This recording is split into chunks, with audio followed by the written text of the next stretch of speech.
Paramashivoham Om Nityananda.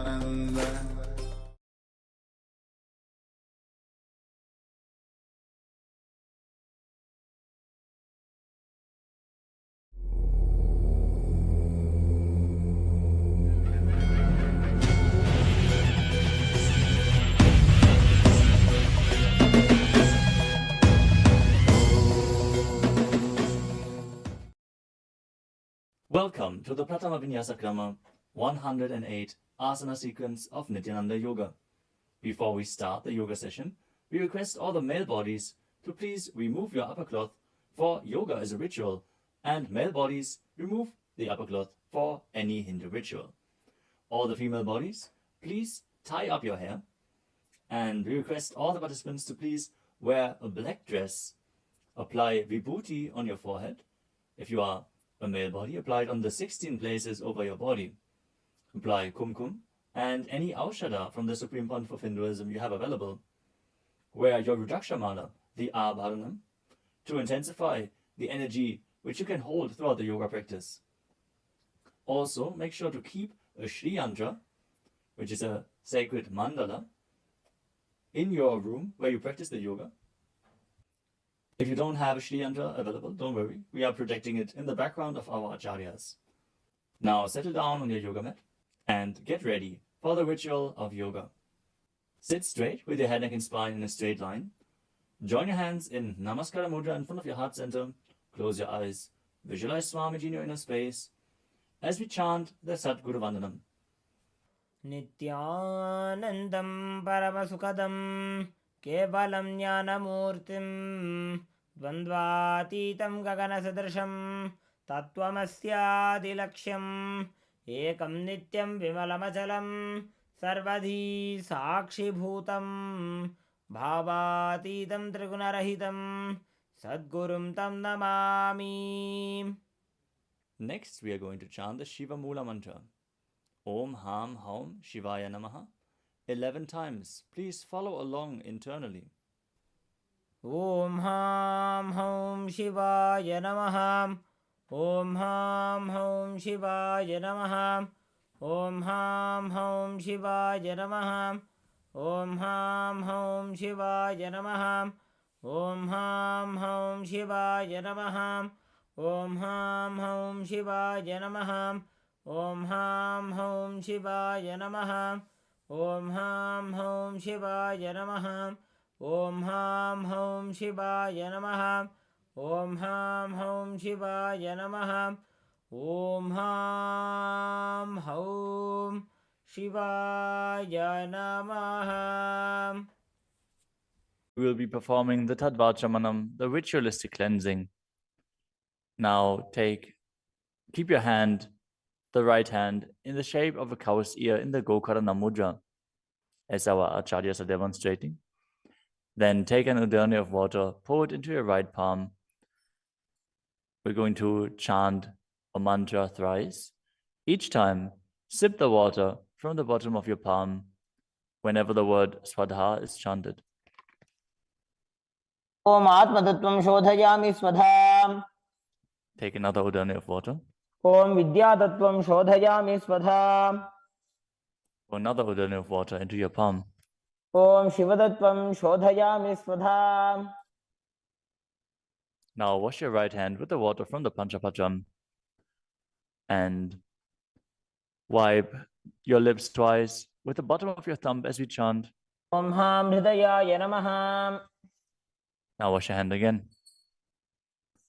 With the index, middle and ring fingers joined together, touch above the upper lip and below the lower lip. Wash your hand again. With the index fingers and thumbs joined together, touch the right nostril, the left nostril. And with the ring finger and thumb joined together, touch the right eye, left eye, and the right ear and the left ear.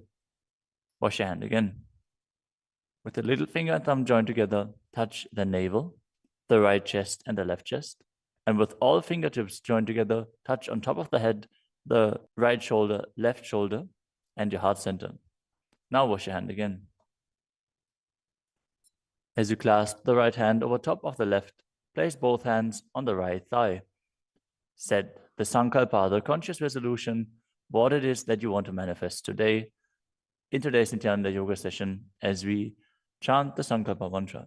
ॐ ममोपात्त समस्त दुरितक्षयद्वारा भगवत् श्री नित्यानंद परमशिव प्रीत्यर्थम श्री नित्यानंदेश्वरी परमशिव शक्ति समेत श्री नित्यानंदेश्वर परमशिव प्रीत्यर्थम च अद्य पूर्वोक्त एवं गुण विशेषेण विशिष्टायाम् अस्यां शुभदितौ पूर्ण आरोग्य युक्त दृढ़गात्र यौगिक शरीर सिद्ध्यर्थम परमशिव शक्ति आविष्करणार्थम नित्यानंद योगाभ्यासं करिष्ये. Now wash your hand once more as we chant. Om अपौपस्पृश्य. Keep your Panchapacham and Udani out of harm's way as we are getting ready to start the yoga. Now sit in a comfortable cross-legged position with your head, neck, and spine in a straight line. Bring the index fingers and thumbs joined together on top of the knees in Bindu Mudra.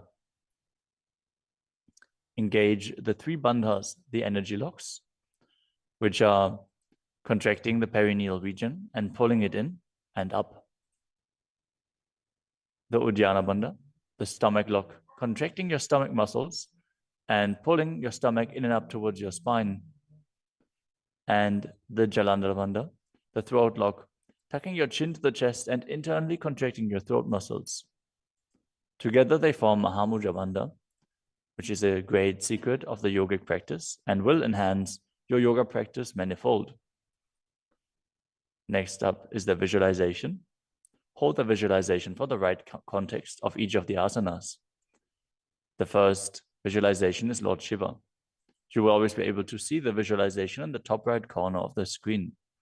So whenever you don't know how the visualization looks, you can just check the screen.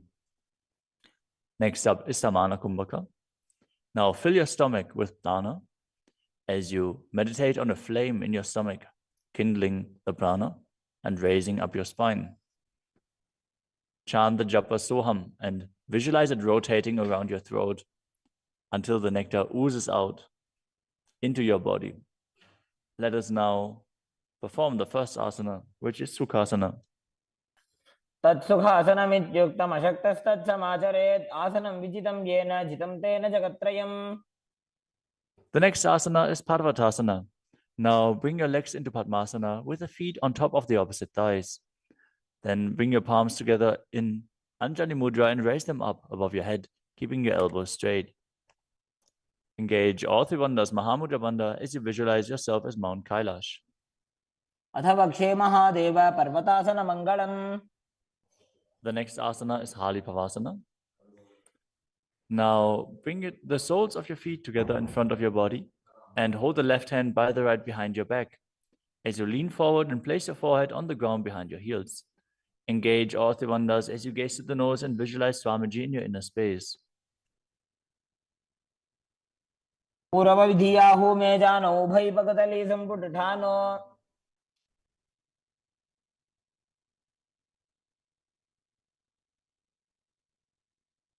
The next asana is Nagi Pavasana. Now keep the soles of your feet together and stretch your hands out in front of the feet, cupping your palms, placing them down on the ground as you place your forehead on the ground behind your heels. Engage all three bandhas and gaze to the tip of your nose, visualizing yourself as a snake. पूर्वविधि पर्यागाने नीचौ वेकहुनि फनास्यो लगाई.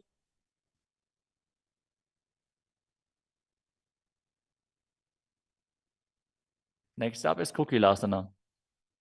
Now hold the big toes with the index and middle fingers in Prana Mudra. Then raise the legs up straight and then cross them into Padmasana, leaning forward and down onto your elbows. Engage all three bandhas as you visualize yourself as a bird. स्थान्यदासनं वक्ष्ये yen Sidho भवेन्नरः. The next asana is Neti Asana. Now place one ankle on top of the opposite knee as you hold onto the opposite elbows. Engage all three bandhas, rotate your arms in a circle and gaze to the nose. Visualizing Swamiji in your inner space, and after some time, change the direction of the movement. घोड़ा बामा पादगी आशमाहिली सोये दधि चरण को वार लोता परिकुल्फ समोय.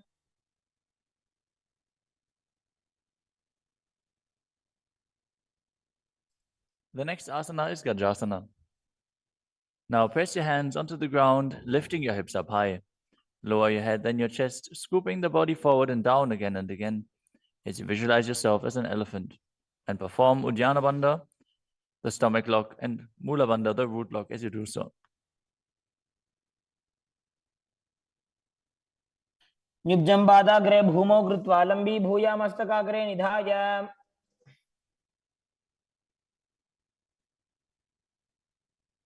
The next asana is Vrikshasana.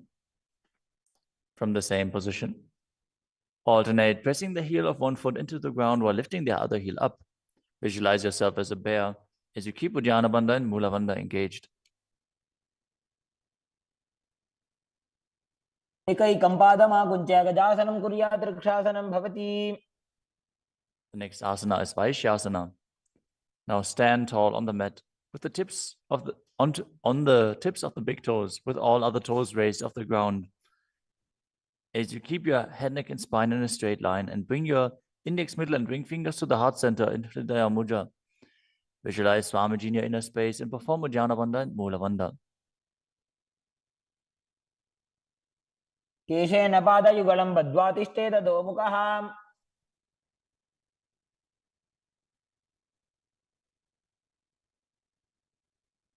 Next up is the Urdhva Janukarana. Stand with your heels touching, toes facing outwards at a 45-degree angle, and the knees bent in Adimandi. Now, bring both hands to the chest with the elbows parallel to the ground. Then lift one knee up towards the center of your body, followed along with the respective hand as you make circular motions on both sides again and again.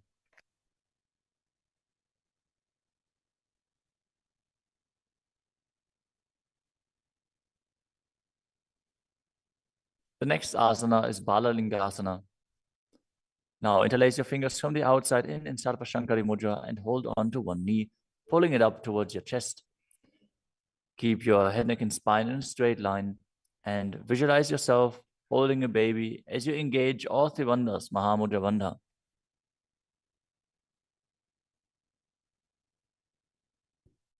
एकं जानूरसि आलिङ्ग्य स्थातव्यं बाललिङ्गनं भवति. You move on to Padapidanasana. Now take the foot and pull it behind towards your buttocks. Hold it with both hands. Be straight. Engage all three bandhas as you visualize Swamiji in your inner space. एकस्मिन् पादतले कराभ्यां वेष्टयेत्तनुम्. The next asana is Natarajasana. Standing on one leg, hold on to one foot and extend it backwards as you lean forward and stretch your arm out in front in Bindu Mudra with the index finger and thumb touching as you visualize yourself dancing as Lord Nataraja and perform the Mula Bandha. उत्तानपादं क्रौञ्चं च मरीचिं वीरभद्रकम्. Now stand on the other leg and repeat Balalingasana on the other side, pulling the knee up towards your chest and visualize yourself caressing a baby. एकं जानूरसि आलिङ्ग्य स्थातव्यं बाललिङ्गनं भवति.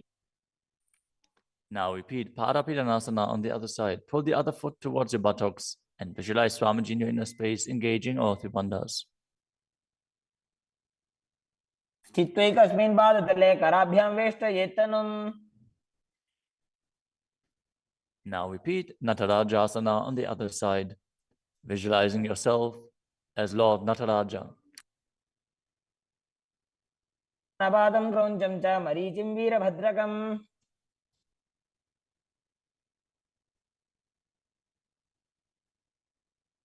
Next up is the Ardha Rechitakarana. From Adimandi position, bring the right foot behind the other with the toes down and the heel up. Keep the left hand at the chest and swing the right arm back and forth, gracefully moving the fingers one by one. Now keep the right hand over top of the nose, uncross your ankles, and repeat the movement on the other side.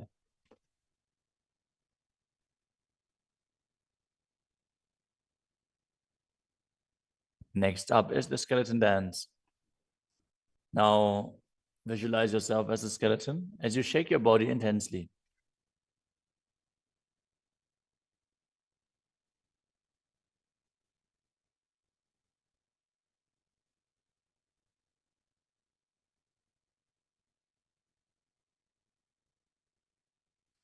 We move on to Karana. From Adimandi, with the heels together, toes pointing outwards and the knees bent. Bring your hands above your head with the arms crossed, palms facing backwards. Now open your hips to one side and open the arms along above your head. Return to the center and repeat the movement on both sides again and again.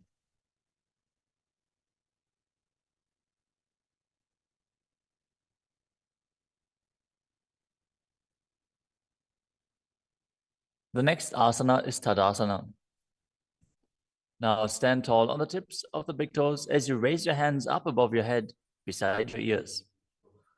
Engage all three bandhas. Visualize yourself as a palm tree as you internally chant the new japa Shivoham.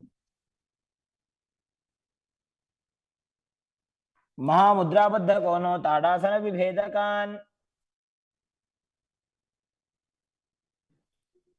Next up is Uttanasana. From a standing position, lean forward and down, bringing your hands flat to the ground. Take precaution in the case that you are a pregnant woman. For pregnant women, shouldn't perform any of the forward bends. Now engage all three bandhas and bring your forehead towards the knees as you visualize Swamiji in your inner space.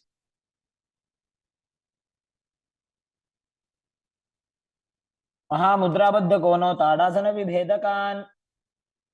The next asana is Tadakshvasana, the plank position.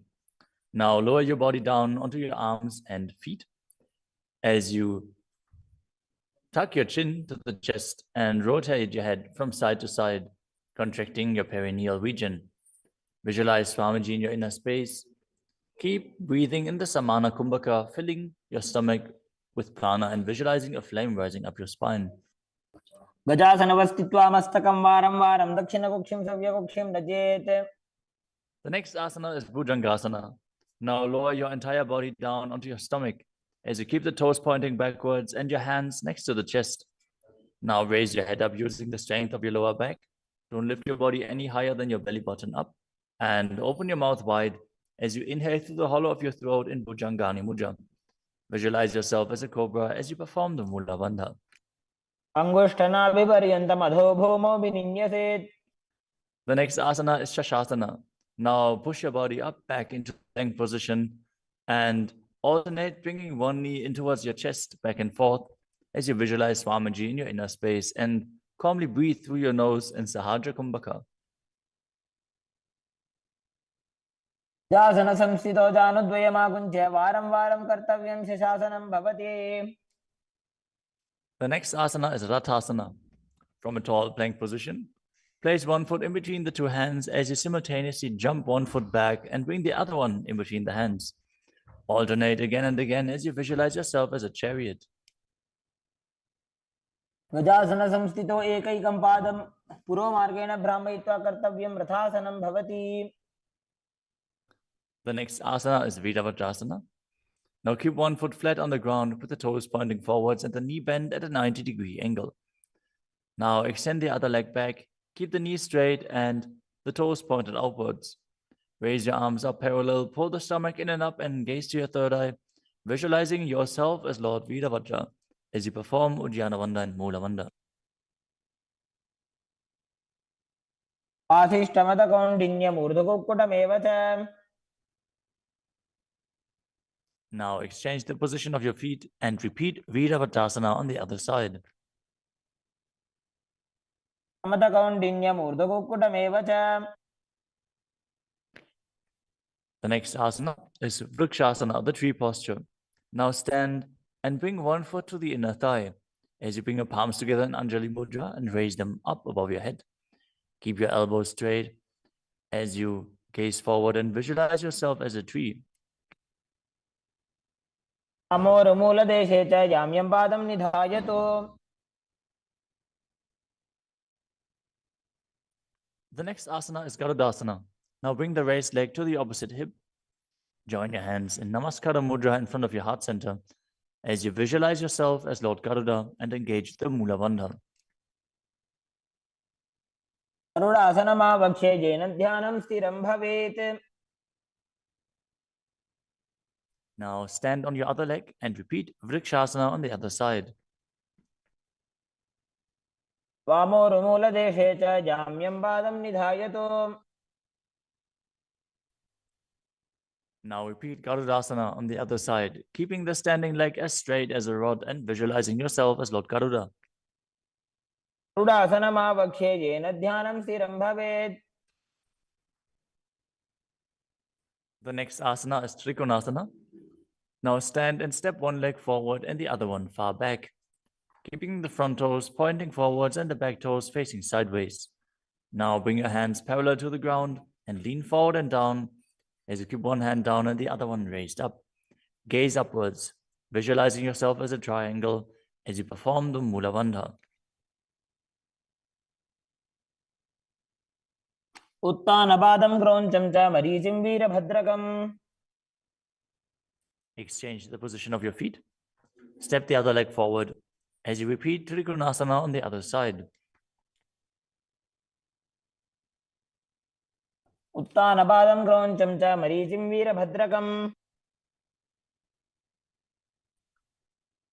Next up is the Nikuttaka Karana.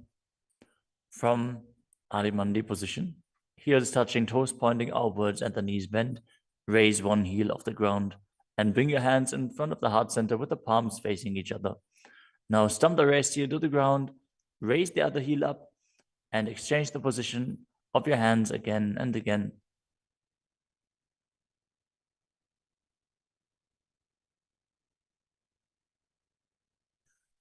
The next asana is Angushtasana. Now lower your body down onto the tips of your toes, placing the perineum on the back of your heels. Raise your knees off the ground and keep them together as you join your palms in front of your heart center in Namaskara Mudra. Visualize Swamiji in your inner space as you breathe in Brahmari Kumbhaka, buzzing like a bee on the inhalation and exhalation as you perform the Mula Bandha and internally chant the new japa Sadashivoham. बन्धासनमित्याहुः गोरक्षासनमेव च. The next asana is Saurasana. From the tips of the toes, extend one leg straight out with the heel down and the toes up. Keep your fingers down on the ground by the sides with the palms facing forward in Vara Mudra. Visualize Swamiji in your inner space as you perform the Mula Bandha. प्रसार्य एकं पादतलं संस्थाप्य त्वेकपादकम्. The next asana is Vidunanasana. Now, from Saurasana, lean forward and hold on to the big toe in Prana Mudra. As you hold the back heel with the other hand, balance. Visualize Swamiji in your inner space and perform the Mula Bandha. गुल्फस्थितो पादमेकं प्रसार्य तत्पादाग्रं संस्पृश्य तत्करेण. Now exchange the position of your feet. Stretch the other leg forward as you repeat Saurasana on the other side.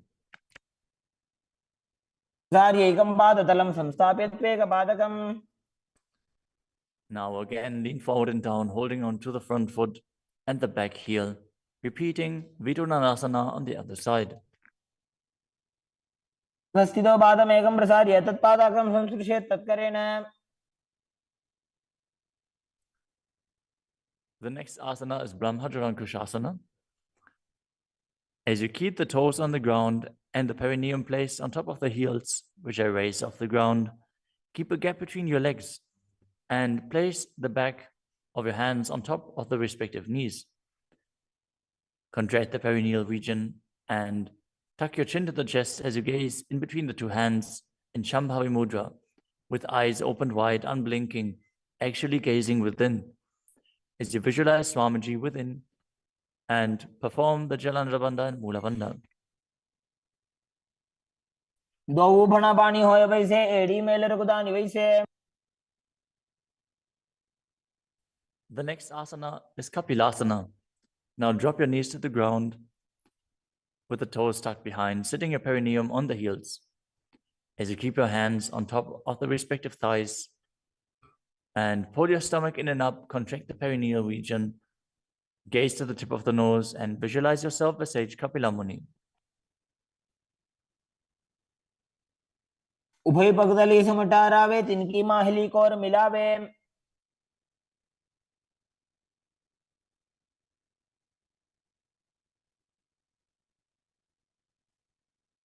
The next asana is Bhadragodakasana.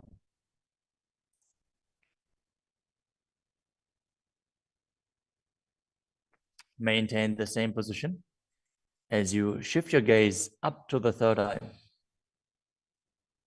Visualize Swamiji in your inner space as you buzz like a bee in Brahmari Kumbhaka.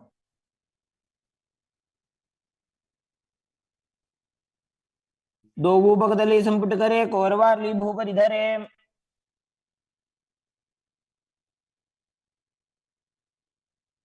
The next asana is Suryasana. Now sit with your toes tucked, perineum placed on top of the raised heels.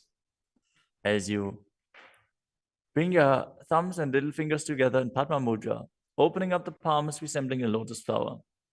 Now raise your hands up above your head as you gaze up in between the gap between the palms, visualizing yourself as Lord Surya.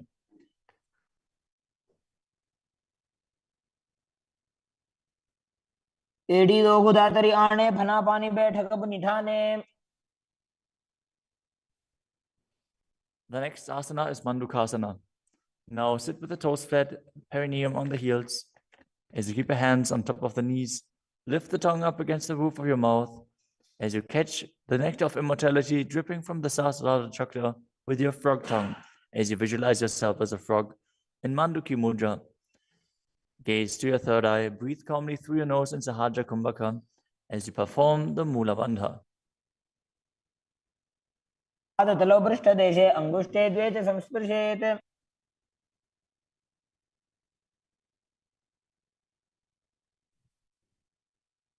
The next asana is Uttana Mandukasana. Maintain the same sitting posture, but bring your hands behind your back, holding onto the opposite shoulders. Gaze to your third eye, visualize yourself as a frog as you keep your tongue pressed against the palate of your mouth in Manduki Mudra. Perform Uddiyana Bandha and Mula Bandha as you do so.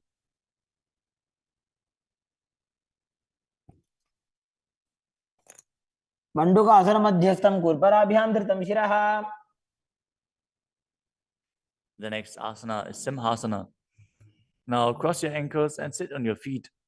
As you keep the knees wide, fingers spread on top of the knees, open your mouth wide, stick out your tongue and exhale forcefully as you gaze at the tip of your nose and visualize yourself as a lion.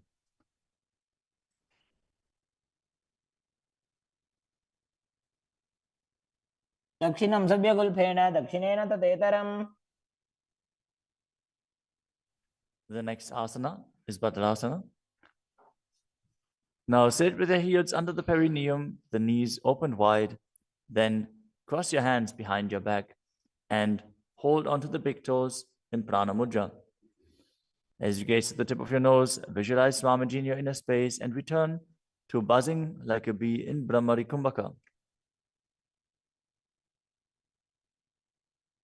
गुल्फौ च वृषणस्याधो व्युत्क्रमेण समाहितः। The next asana is Kakapusandi Asana.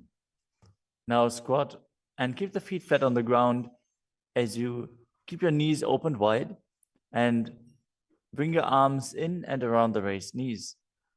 Interlace your fingers behind your back if you can.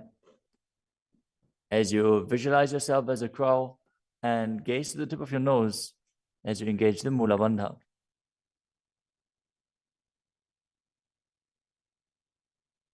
प्रथमे वेशक उपसठाने दो वो हाथ भगवनी च आने। The next asana is Kanipavasana. Now keep the palms on the floor, shoulder width apart. Bring your knees onto the back of your arms towards your armpits. Lean forward, raise your feet off the ground as you visualize Swamiji in your inner space and balance on your arms. को गुण आशीर्षिता होई तो आछी होई. The next asana is Kapali Asana. Now place your hands on the ground, shoulder width apart. Bring the top of your head onto the ground. Please take precautions if you have any neck injuries or high blood pressure. Any of the inverted postures.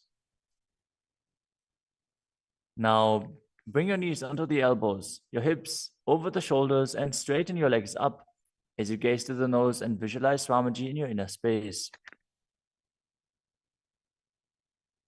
Isha धरती टेकी पग दो वो मिलीवा ऊंचा करे.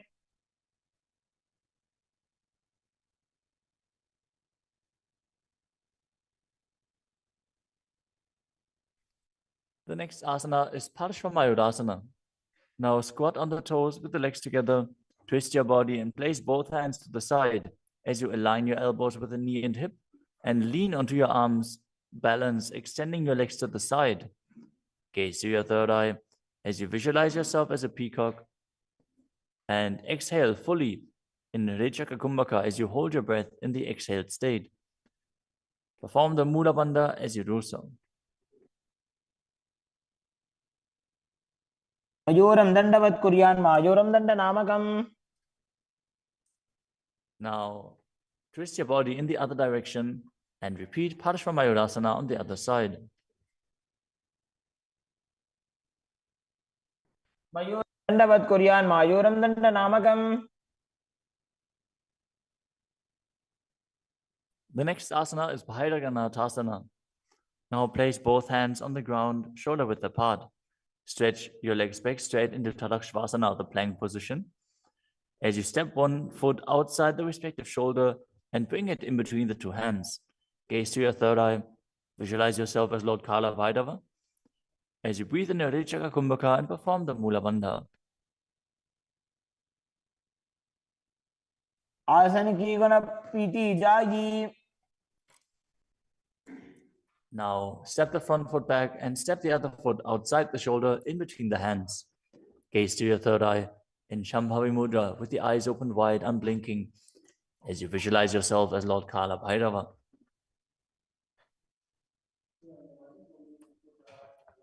आसन को गुण पीती जाई. The next asana is Unmukha Pitasana. From Tadakshvasana, the plank position, bring your forearms down on the ground as you walk your feet forward, raising your hips. Lift your chest and head up and gaze to your third eye, visualizing Swamiji in your inner space.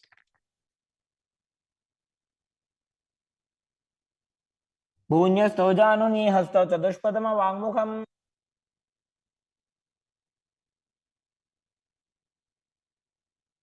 The next asana is Vashishthasana. From Tadakshvasana, rotate your body onto one hand and raise the opposite hand up. Keep the balancing hand directly beneath your shoulder as you raise your hips and gaze up towards the sky, visualizing yourself as Sage Vashishta as you perform the Mula Bandha. ऊर्ध्वकुक्कुटवासिष्ठ मरीचि हलमच्यकम्. Now twist your body in the other direction. Balance on the other hand as you repeat Vashishthasana.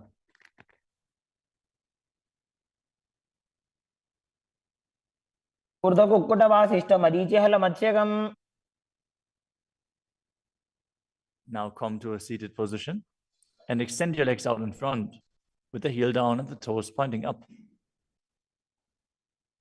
Now bring your hands under the buttocks with the palms facing up. Keep your spine straight, elbows close to your body. Tuck your chin to the chest. Contract the perineal region. As you gaze to the nose, visualize yourself as Lord Hanuman and internally chant the new japa Mahasadashivoham.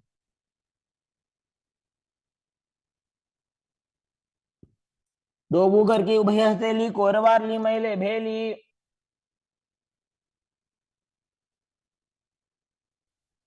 Next up is Paschimottanasana. Now visualize Swamiji in your inner space as you lean forward and down, holding onto the big toes in Prana Mudra. Perform Mahamudra Bandha, all three bandhas engaged, and exhale all the air from your lungs in Lichaka Kumbhaka. जानो बरिललाटन्तो पश्चिमं दानमुच्यते. The next asana is Ugrasana, with your legs straight. Interlace your fingers behind your neck. Lean your chest forward and down, bringing your head to the knees by the strength of your core. Engage all three bandhas as you visualize Kali in your inner space. शुभानिभ्यां दृढं धृत्वा जानुभरि शिरोन्यसेत्. The next asana is Marichi Asana.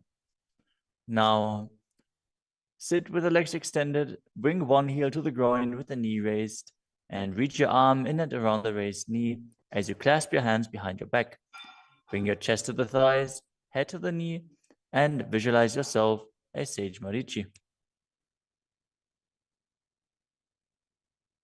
उत्तानपादं क्रौञ्चं च मरीचिं वीरभद्रकम्.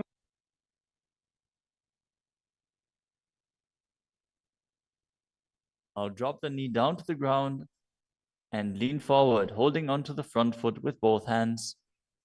As you exhale all the air from your lungs, gaze to the nose, visualize Swamiji, and perform Mahamudra Bandha in Mahamudrasana. मुद्रां प्रवक्ष्यामि तन्त्रेऽस्मिन् मम वल्लभे. Now extend the other leg out. Bring the other heel towards the perineum with the knee raised. As you lean forward and interlace your fingers behind your back, in Marichi Asana on the other side. उत्तानपादं क्रौञ्चं च मरीचिं वीरभद्रकम्. Now drop the knee down, lean forward, hold onto the foot, engage all three bandhas, repeating Mahamudrasana on the other side. महामुद्रां प्रवक्ष्यामि तन्त्रेऽस्मिन् मम वल्लभे. The next asana is Bhadrasana 2. As you sit and bring the soles of the feet together, with your heels close to the perineum, keep your knees wide, hold your feet firmly with both hands, and maintain a straight spine as you gaze to the nose and visualize Swamiji in your inner space. कुलभौतो वृषणस्यादः सीवन्त्याः पार्श्वयोः क्षिपेत्.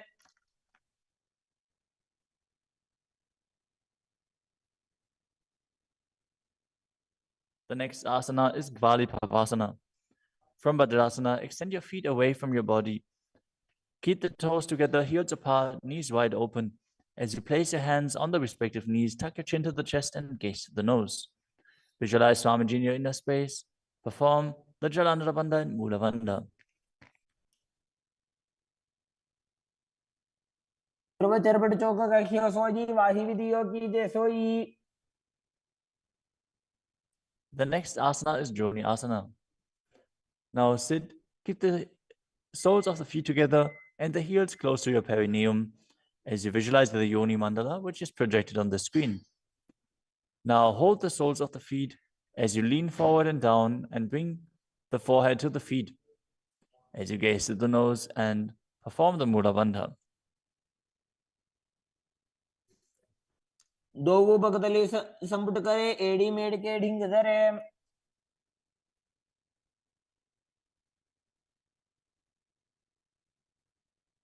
The next asana is Midaki Pavasana. As you sit and keep the heels together, toes apart and the knees wide, lean forward and down and extend your hands out to the side.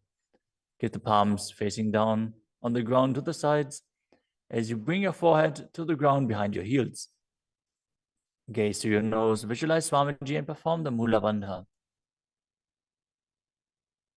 पूर्व विधि परिभगतली संपुट शोल एड़ी मिली राशे.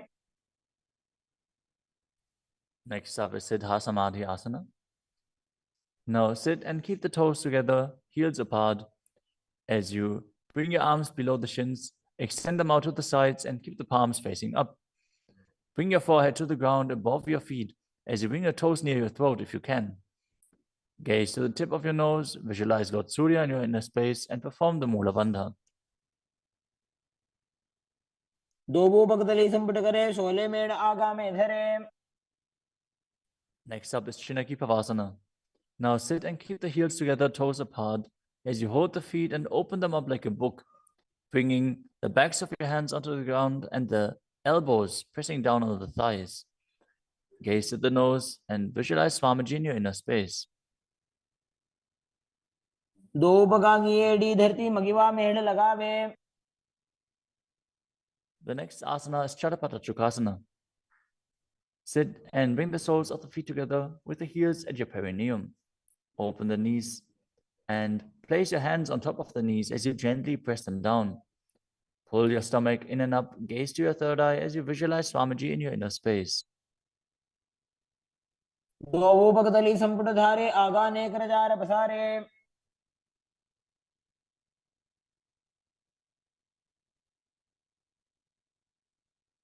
The next asana is Bhairavasana. Now sit and bring the soles of the feet together with your knees open wide. Lift the heels up and bring the toes down onto the ground. As you keep your knees on the ground, pull your stomach in and up and place your hands on the knees in Bindu Mudra. Gaze to your third eye as you visualize yourself as Lord Kala Bhairava. उल्भव संपेड्य जान्योन्यं व्युत्क्रमेणोत्थितं शनैः. The next asana is Samanasana. Now sit with one heel at the perineum. Lift and hold the other foot, pulling the sole of the foot to your chest. Gaze to your third eye as you perform the Mula Bandha and visualize Swamiji in your inner space. समान आसनमावक्षे सिद्धमन्त्रादि साधनात्.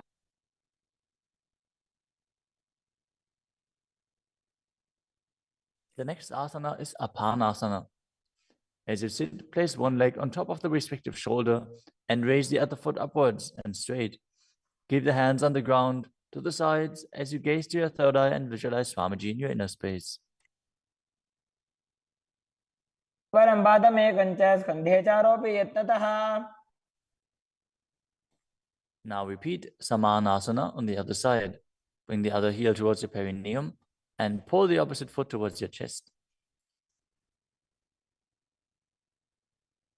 समान आसनमावक्षे सिद्धमन्त्रादि साधनात्. Now repeat Apanasana on the other side. Bring the other leg over top of the respective shoulder, extending the opposite leg forward and up.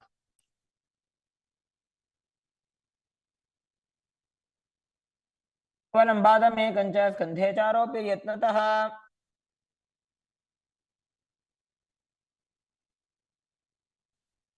Next up is Gomukhasana. Now sit and cross one leg over the other, aligning the knees at the center of your body with the feet by the opposite hips. Place both hands on top of the stacked knees as you gaze to the nose, visualize the face of a cow, and perform the Mula Bandha. Start breathing in Siddhkari Kumbhaka, pressing your tongue against the palate of your mouth without touching the teeth and hissing through your teeth while inhaling. Internally chant the new japa Om Nityanandoham. सर्वे दक्षिणगुल्फं तु पृष्ठपार्श्वे नियोजयेत्. The next asana is Anasuyasana. Now maintain the same posture. Hold on to the big toes of the feet in Prana Mudra as you gaze to the tip of your nose and visualize yourself as Rishika Anasuya. Engage Uddiyana Bandha and Mula Bandha. दक्षिण कोडो नीचो ठाने, वावोता के ऊपर आने. Maintain the same position. Interlace your fingers behind your back and lean forward and down as you bring your chin over the knees, the nose towards the ground, and visualize yourself as Rishika Anasuya in Anasuyasana too. जीमणा गोदा की संधि, उपरिड़ा वागोड़ा की संधि. The next asana is Garudasana too.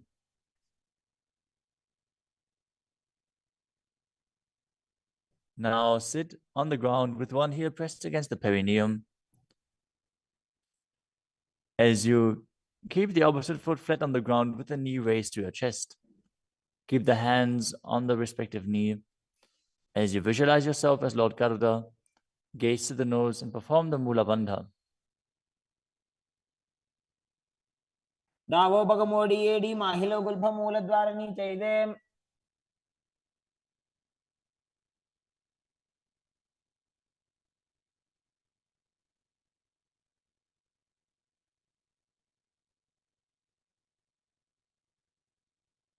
The next asana is Nadadasana.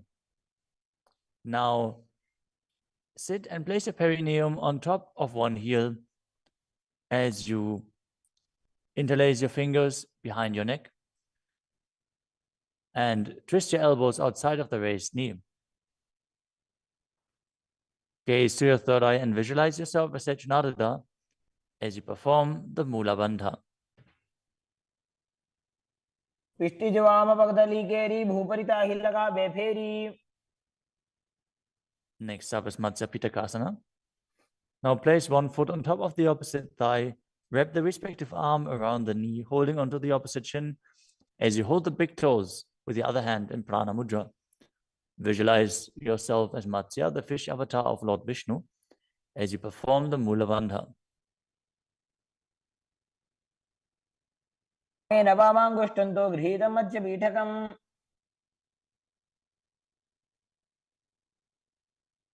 Now slide your knees over top with the other knee on top, repeating the Gomukhasana position on the other side. Gaze to the nose and visualize the face of a cow as you keep hissing through your teeth without the tongue touching your teeth. In Siddhkari Kumbhaka.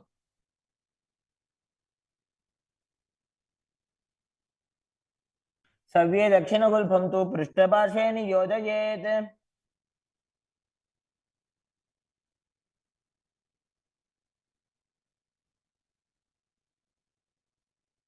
Next up is Anasuyasana on the other side. Hold onto the big toes as you visualize yourself as Rishika Anasuya.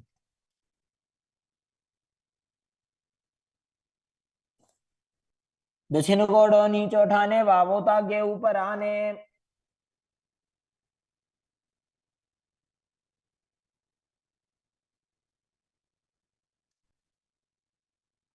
Now, from the same position, interlace your fingers behind your back and lean forward and down, chin over the knees, nose towards the ground in Anasuyasana too.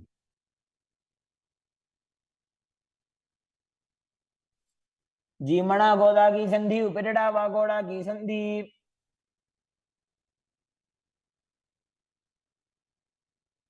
Now repeat Garudasana 2 on the other side, bringing the other heel towards the perineum, knee raised, hands on the knees, as you visualize yourself as Lord Garuda. दावोपगमोडी एडी माहिलो गुल्फ मूलद्वारनी चैदे. Next up is Narudasana on the other side. Raise the perineum onto the heel, interlace your fingers behind your neck, and twist your elbows outside of the raised knee, visualizing yourself as Sage Naruda. पिष्टिजवाम पगदली केरी भूपरिता हिलगा बेफेरी.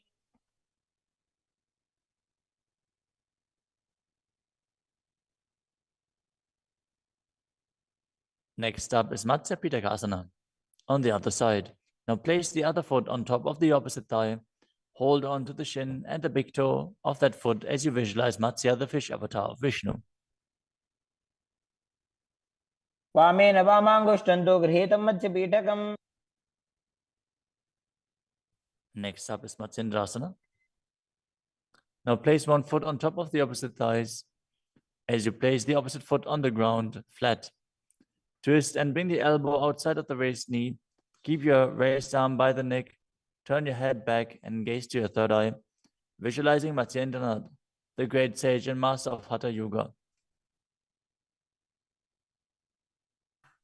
उदरं पश्चिमाभासं कृत्वा तिष्ठति यत्नतः.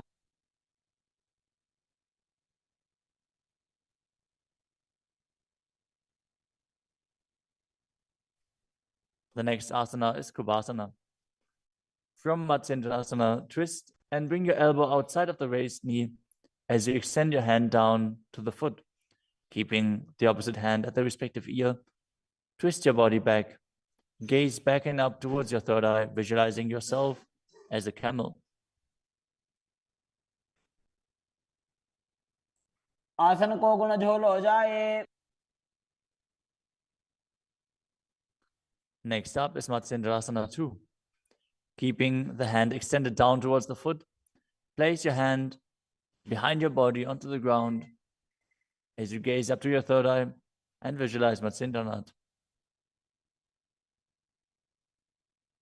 मत्स्येन्द्रपीठं जठर प्रदीप्तिं प्रचंड रुक्मण्डल खण्डनास्त्रम्. Now repeat Matsyendrasana on the other side.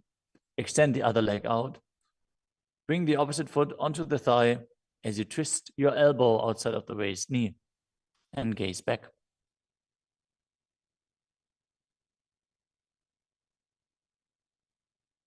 उदरं पश्चिमाभासं कृत्वा तिष्ठति यत्ततः.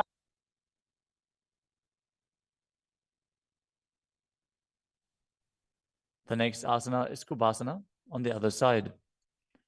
Now hold on to the front big toe and prana mudra as you keep the other hand towards the respective ear, gazing back and up towards your third eye and visualizing yourself as a camel.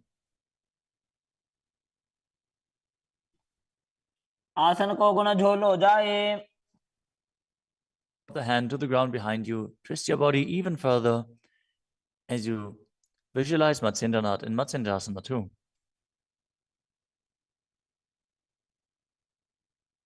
मत्स्येन्द्रपीठं जठर प्रदीप्तिं प्रचंड रुक्मण्डल खण्डनास्त्रम्. The next asana is Padmasana. Now place your feet on top of the opposite thighs as you keep your palms flat on the respective knees. Engage all three bandhas, Mahamudra Bandha, as you gaze to the tip of your nose. Visualize yourself as Lord Shiva. Breathe in Sitali Kumbhaka, now pressing your tongue against the back of the teeth, hissing while inhaling as you internally chant the new japa Om Nityananda Mahasada-Shivoham. आसनं द्विविधं प्रोक्तं पद्मवज्रासनं तथा. The next asana is Padmasana 2. As you sit in Padmasana, cross your hands in front of your body and hold onto the big toes in Prana Mudra. Gaze to the nose, visualize yourself as Goddess Parvati, the consort of Shiva, as you perform the Mula Bandha. तानौ चरणौ कृत्वा ऊरू संस्थौ प्रयत्नतः. The next asana is Kukutasana. Now sitting in Padmasana, place your hands on the ground between the two thighs as you lift your body up off the ground. Visualize yourself as a rooster as you breathe calmly in Sahajra Kumbhaka and perform the Mula Bandha. पद्मासनं सुसंस्थाप्य नान्बोरौरन्तरे करौ.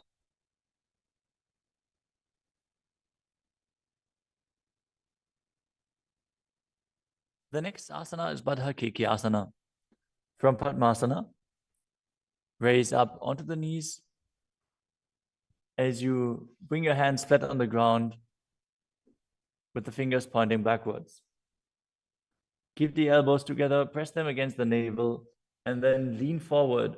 Find balance and extend your knees up off the ground. Visualize Swamiji in your inner space as you perform the Mula Bandha.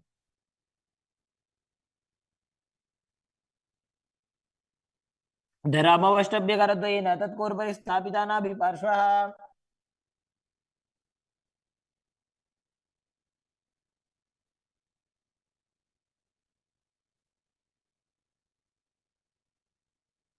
The next asana is Mayurasana. While on your knees, place your palms on the ground with the fingers pointing backwards. Keep your elbows at the navel, lean back, lean forward, find balance, and extend your legs up off the ground, visualizing yourself as a peacock as you perform the Sahaja Kumbhaka and engage the Mula Bandha.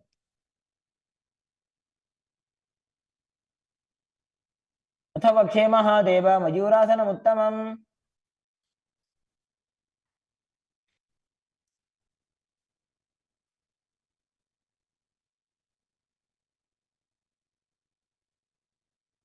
Next up is Makarasana.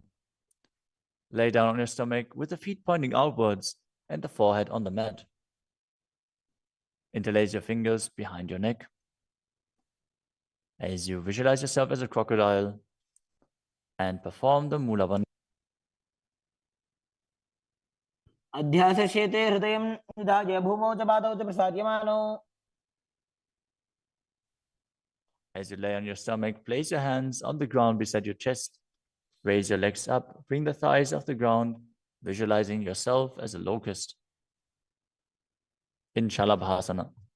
अध्यासशेते करयुग्मवक्षो भूमिमवष्टभ्य करयोस्तलाभ्याम्. The next asana is Ushtrasana. As you lay on your stomach, bring your hands to the feet. Pull the feet down towards the ground outside of your hips. As you visualize yourself as a camel and perform the Mula Bandha. अध्यासशेते पदयुग्मव्यस्तं पृष्ठे निधाय विधृतं कराभ्याम्.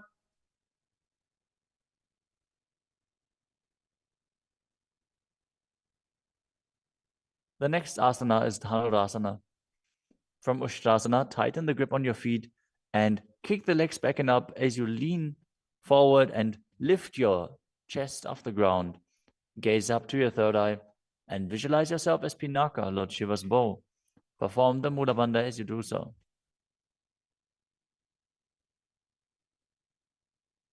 त्रिसार्यपादौ भुविदण्डरूपौ करौ च पृष्ठे धृतपादयुग्मम्. The next asana is Bhagasana. Now come to a kneeling position with your feet flat on the ground, sitting in between the two heels. Place your hands on top of the knees. Visualize Swamiji in your inner space. Breathe calmly through your nose in Sahaja Kumbhaka. As you gaze to your third eye, contract the perineal region in Mula Bandha and internally chant Om Nityananda Paramashivoham. उल्टा मोड़ी पाओ तो वैसे बहुरो जुगते करे कैसे. The next asana is Gohi Asana. From the kneeling position, place your elbows on the ground, shoulder width apart. As you interlace your fingers, bring your head towards the ground and hold it with your hands. Now raise your hips up. Walk your feet forward until your hips align with your shoulders. And then raise your legs up off the ground and pull the knees close to your chest. Try to touch your chin with the knees as you roll your body up in the inverted posture. Gaze to the nose and visualize Swamiji in your inner space. दो हाथ की कहुनी जोई पुनिह कलाजी जाने दोई. Now, from Gohi Asana, extend your legs up straight into Shirshasana. Gaze to the nose and visualize Swamiji in your inner space as you perform the Mula Bandha. विपरीतं मण्डलं च द्विधैव विदितं हिनः. Gently lower your body down and come to a seated posture. Now sit with your hands behind your calves and stretch your legs up. Bring your forehead to the knees as you come to a vertical position with your legs. Visualize Swamiji in your inner space and perform the Bhastika Kumbhaka, rapidly exhaling from your diaphragm, pushing the air out without inhaling, like the bellows of a blacksmith. We're going to perform Bhastika Kumbhaka for the next few asanas, so keep your core engaged and rapidly breathe through your nose. दो हाथ पग बाहर आने घोड़ा तरे काकसी ठाने. The next asana is Parighasana. Now sit and extend your legs out and up at a 45-degree angle. Bring your hands behind. Hold the opposite shoulders as you keep the chest upright, legs straight, toes pointed. Gaze to your third eye as you visualize yourself as a mace.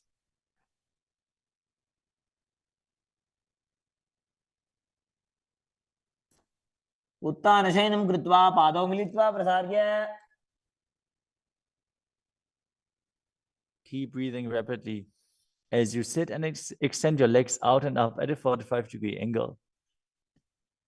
Keep your arms parallel to the ground or bring them down to the ground as you gaze to your third eye and visualize yourself as a boat in Naukasana.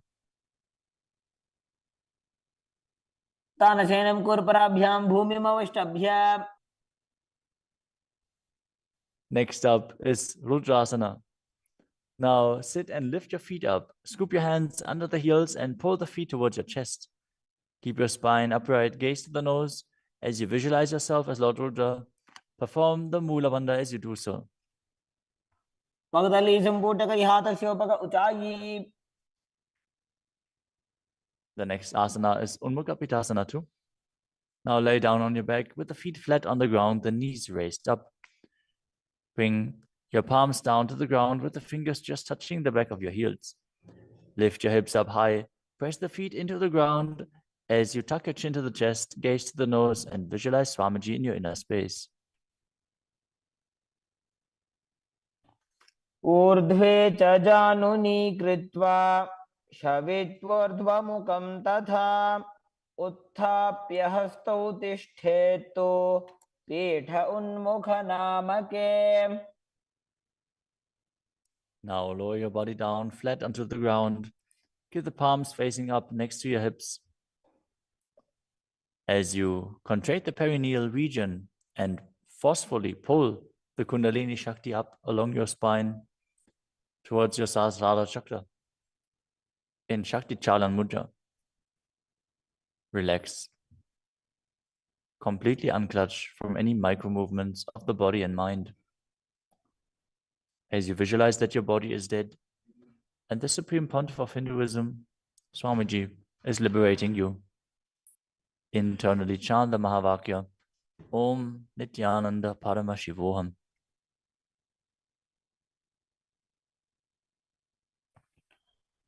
उत्तानं शववद्भूमौ शयनं तोषवासनं शवासनं श्रान्तिहरं चित्तविश्रान्तिकारकम्.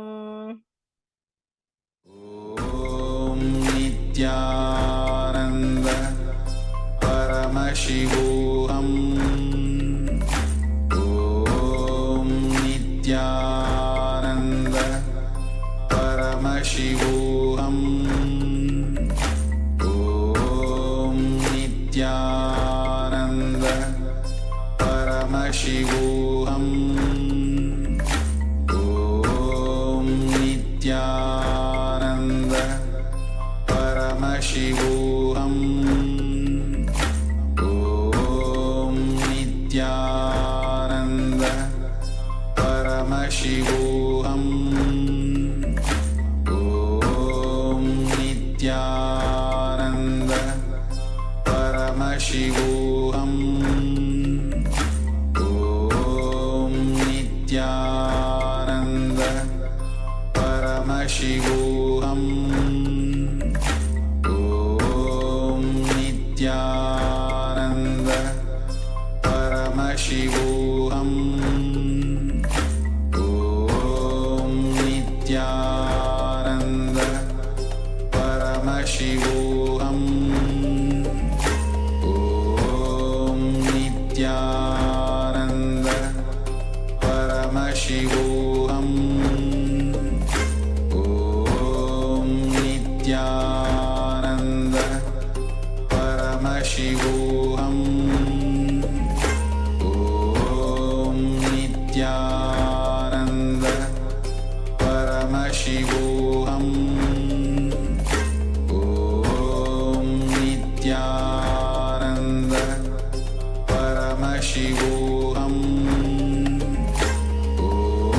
ॐ नित्यानन्द परमशिवोऽहम् ॐ नित्यानन्द परमशिवोऽहम् ॐ नित्यानन्द परमशिवोऽहम् ॐ नित्यानन्द परमशिवोऽहम् ॐ नित्यानन्द परमशिवोऽहम्. Now slowly return to your physical body. Start to wiggle your fingers and toes. your wrists and your ankles, your elbows and your knees. Pull your knees up towards your chest and rock your body from side to side as you return to a comfortable seated position.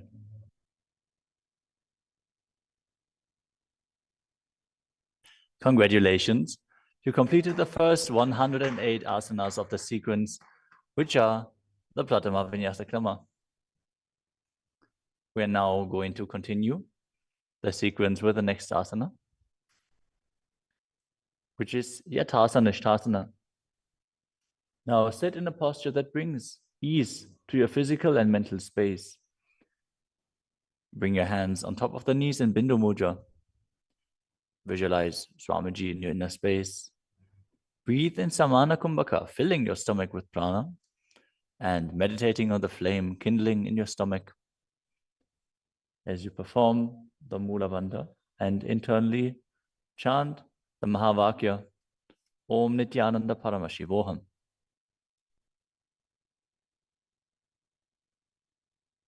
पर्यङ्कं तत्समाख्यातं यथासंस्थं यथा स्थितिः. Next up is Samasana. Now sit in a cross-legged position. Keep your hands on the knees with the thumbs and index fingers touching. Take a long, deep inhalation and hold your breath. After exhaling, breathe deeply in and out, visualizing Swamiji and performing the Mula Bandha. इदानीं गर्भिणीनां योगाभ्यासो यथा लघो. Next up is Muktasana. Now place the left foot against the gentle region and place the right foot over top of the left. Keep your hands facing down on top of the knees. Gaze to your nose as you visualize yourself as a sage liberated by the Supreme Pontiff of Hinduism in Muktasana. निबीड्यसीविनीं सूक्ष्मां दक्षिणेतरगुल्फतः. Next up is Siddhasana. Maintain the same position as Muktasana. As you switch your gaze to your third eye, visualize Swamiji in your inner space and perform the Mula Bandha. स्थानुसंयमितेन्द्रियो तलदृशा पश्यन् भ्रुवोरन्तरं चैतन्मोक्षकपातभेदजनकं सिद्धासनं प्रोच्यते. The next asana is Siddhi Asana. Now maintain the same position as in Siddhasana. Switch your gaze to the ground in front of you as you engage all Tribandhas and visualize Swamiji in your inner space. वामपादके इडीजानो सीवनिमधितासुकोठानो. The next asana is Rudrasana too. Keep your legs in the same position as Siddhi Asana. Rotate your hands on top of the knees into Bindu Mudra. Switch your gaze to the third eye. Visualize yourself as Lord Rudra as you perform the Mula Bandha. वामचरणपरिदक्षिणदाखे एकजुगति ऐसे विदिदाखे. Next up is Santadunasana.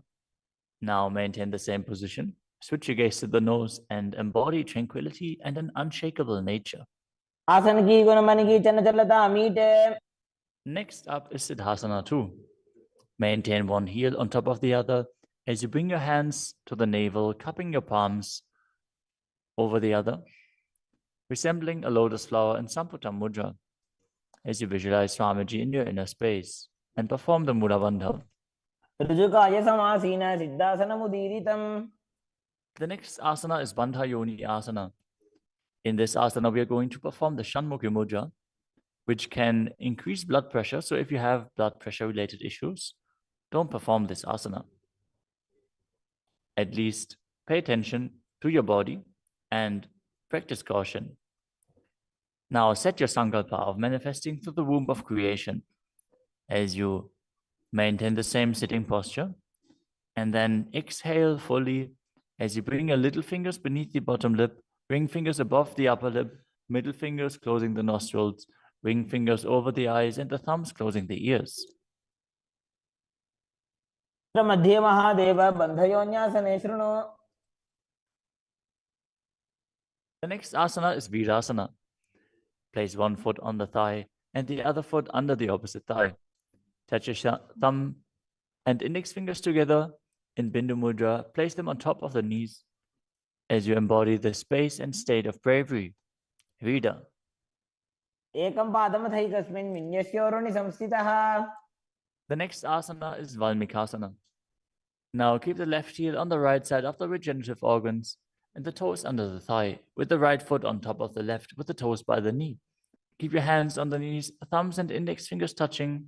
Gaze to your third eye and visualize Sage Valmiki, the great poet, sage, and author of Ramayana.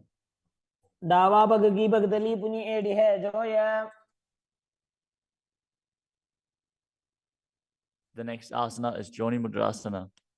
Now keep your legs in the same position. Switch your gaze to the nose as you visualize the Yoni Mandala, which is representing Devi Parashakti and is a representation of the creative energy of the universe. वापपाद की पगदली जाहि माहिल एक और.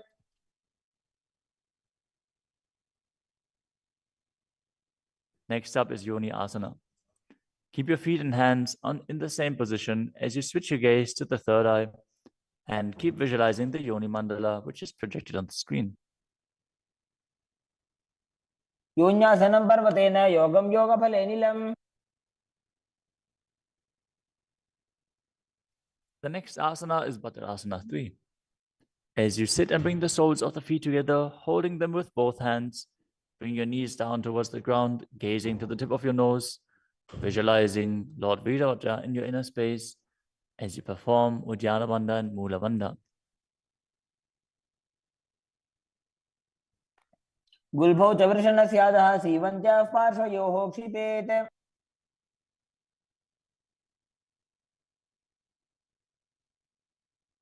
The next asana is Aghodasana. Now keep the soles of the feet together, heels at the perineum. Press your tongue up against the roof of your mouth or even higher, if you can, into the nasal tract in Kechari Mudra. Gaze to your third eye. As you cover your mouth with the right hand, close the left nostril with the index finger. Inhale through the right nostril, close both nostrils, and then hold your breath.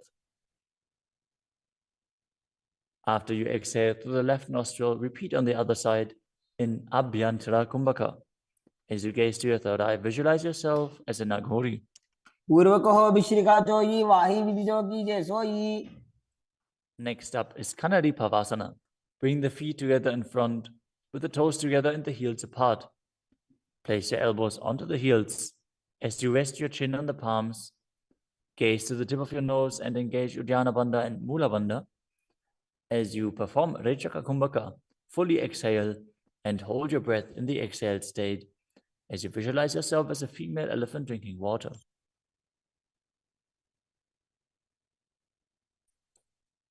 ग्वाली पाव आसन कख्यो है जैसे Yahoo में जाने विधि जैसे.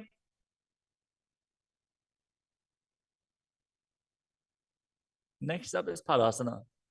Now sit with the knees raised, arms between the thighs and calves, and interlace your fingers as you lift your feet off the mat. Gaze to the nose and visualize Swamiji in your inner space as you perform the Mula Bandha. ततोर्ध्वम्रे तजेत् वायुं मृदुनिश्वास संयुतम्. The next asana is Gopi Chandasana. Now interlace your fingers around the feet with the soles together and place the toes at the groove of your throat, the heels on your chest. Tuck your chin onto the hands and gaze to the nose, embodying the state and space of a king as you perform the Mula Bandha. पूर्व विधि पगा का अंगूठा कंठ को पराशे. The next asana is Uddarasana. Now sit with the soles of the feet together. Insert your hands underneath the legs as you hold the feet with interlocked fingers. Bring your feet up to the chest. Bring your head down and touch the chin to the soles as you gaze to the tip of the nose and visualize your body free from any defects. दोवो पगदली संपुटटाने उभय हस्त करी उरद हिताने. Next asana is Vishishtasana. From the same position, raise your feet up even higher. Bring your feet in front of your face with the interlocked fingers in front of your forehead. Visualize yourself excelling in everything as you perform the Mula Bandha. दो उपकतली जोड़ी संपुट करे. The next asana is Bhujasana. From a seated position, lift both legs over top of the respective shoulders as you bring your arms underneath the legs and up, interlacing your fingers around the back of your neck. Visualize yourself as a cobra as you perform the Mula Bandha. शिरासनं तु विज्ञेयं कक्षासनमतः परम्. The next asana is Kalyanasana.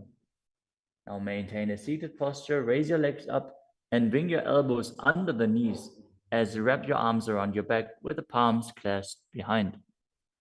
Gaze to the tip of your nose and visualize yourself as a beautiful, auspicious goddess. दो हाथ भगों बीच आने, तिनको घोड़ा नीचे ठाने. The next asana is Sankatasana.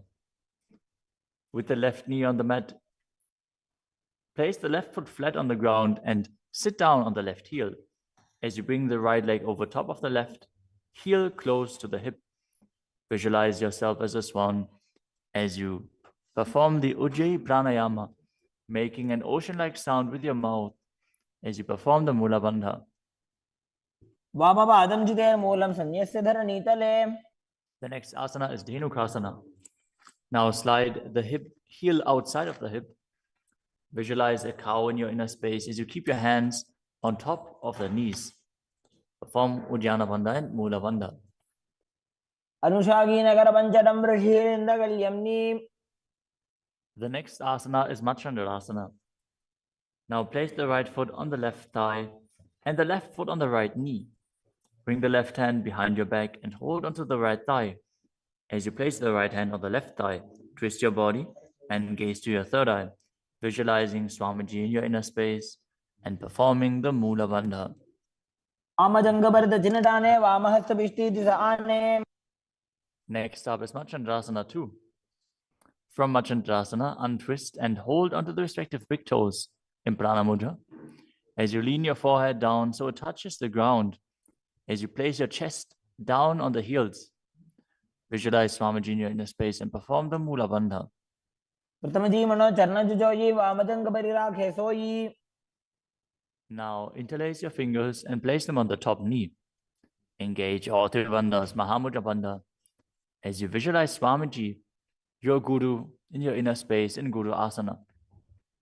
ऊर्मूले इतरपादस्य निष्ठिका प्रदेशगुल्भं संस्थाप्य. Now again, sit down on the heel, this time on the right foot. As you keep the top of the foot on the ground and interlace your fingers on top of the other knees, visualizing yourself as a swan. वामपादं चितेर्मूलं संन्यस्य धरणीतले. Now slide the heel outside the hip. Place both hands on top of the up knee as you visualize a cow in your inner space and Dhenukasana on the other side. अनुषागी Nagar पंचडं ऋषिरिन्दगल्यम्नि. Next up is Machandrasana on the other side. Bring the left foot on the right thigh and the right foot on the left knee. Twist your body.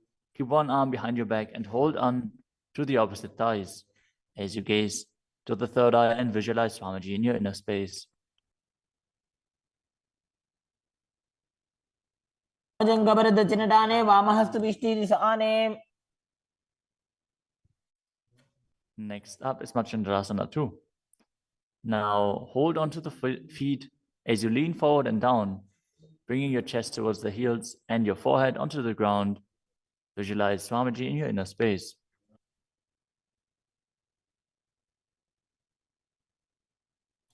प्रथमजी मनो चरण जोई वामजंग परिराखे सोई. Now place your hands interlaced on the top knee as you visualize Swamiji, your Guru, in Guru Asana, engaging all three bandhas.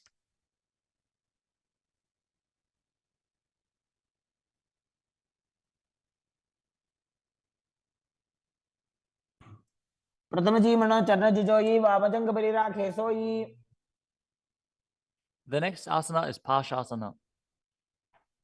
Now sit with the feet flat on the ground, knees against your chest, with the hands holding onto the opposite knees.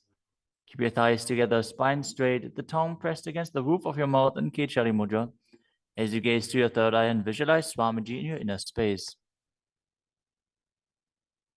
पादतले भूमो निधाय जान निवृषि निधाय. The next asana is Bodha Shukrasana. As you keep the feet flat on the mat, wrap your arms around the legs and hold onto the opposite wrists. Place your chin onto the knees as you gaze to the nose and visualize yourself being in an abode of bliss.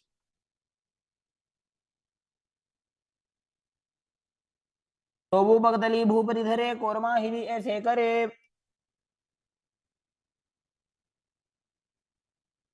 The next asana is Kudakatasana. Maintain the same position, but place your arms under the knees and hold onto the opposite elbows. Gaze to your nose. Keep your tongue pressed up in Kechari Mudra, visualizing Swamiji in your inner space. दोवो हाथ पग बाहर ल्यावे गोडा नीचे ले टहरावे. Maintaining the same hold beneath the knees, bring the right foot over top of the left so the heels cross with the toes pointing up. Gaze to your nose and visualize the great sage and Maharishi Sumati in Sumati Asana. मूलद्वारी धरती परिठाने डावा पग परिदच पद आने.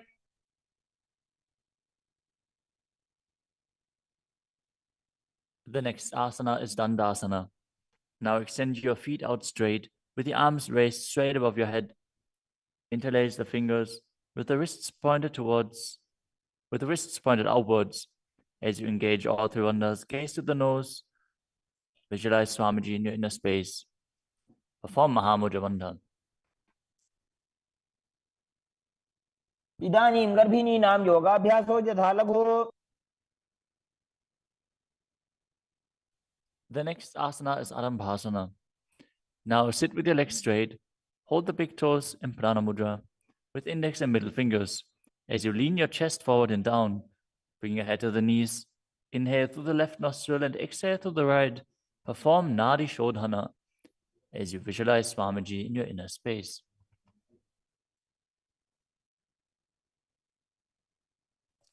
दोवो पग मिलिवा पसारी पगा का अंगूठा पकड़ी लीलाट गोड़ा लगावे. The next asana is Bhidokasana. Now sit with the legs straight. Extend the knees slightly up. Bring one hand distance between the heels. As you bring your shoulders down, wrap your hands in and around the legs. Hold the soles of the feet as you gaze to your third eye and visualize Swamiji in your inner space. प्रथम बैसी दोवो पाव पसारी कछुक ऊर्धको गुरडो डारे. The next asana is Jalandhari Pavasana. Now extend both legs out with the heels together. Place your chin on the heels. As you insert your hands below the legs, keep the elbows together on the ground along with your fingers, palms facing up. Gaze to the nose, visualizing Swamiji in your inner space.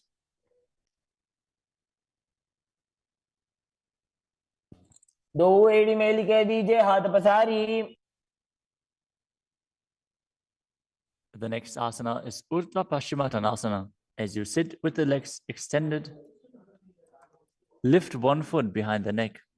Lean forward and down as in Paschimottanasana. As you visualize Swamiji in your inner space. If you can't, bring your leg behind your neck.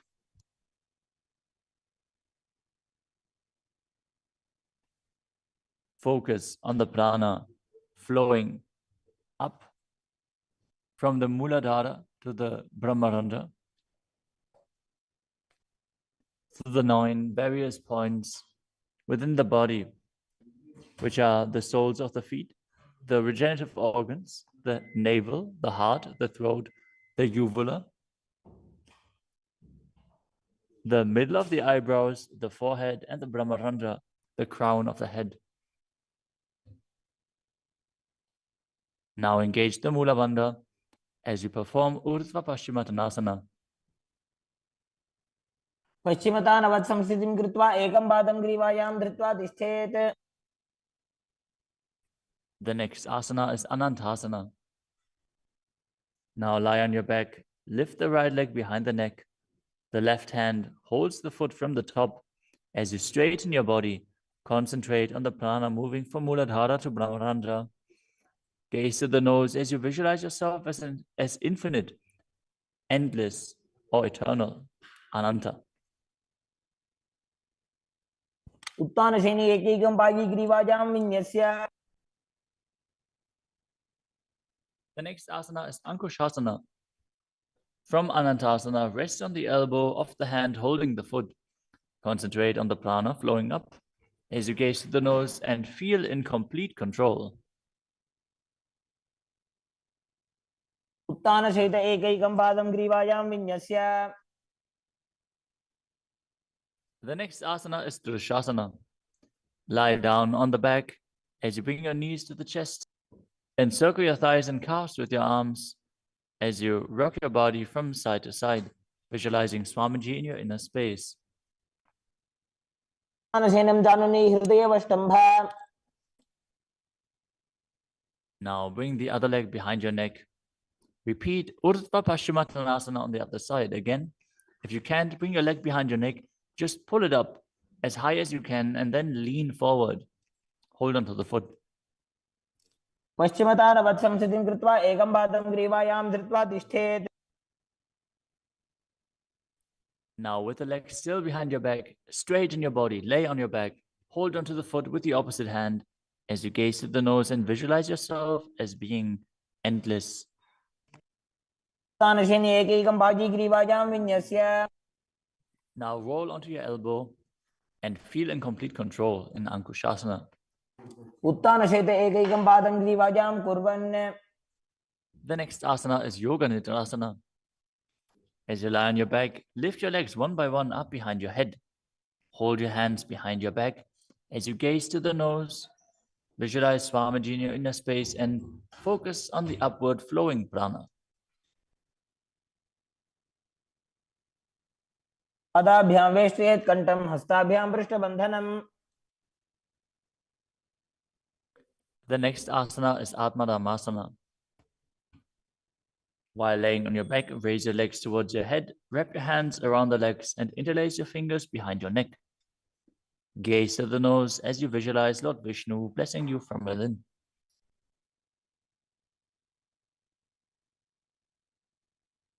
Atmaram आसन प्रथम सूधो सोवे. The next asana is Kochikasana. As you lay on your back, bring your knees to the chest with the soles facing up and extend your arms out sideways. Gaze to your third eye as you visualize Swamiji in your inner space.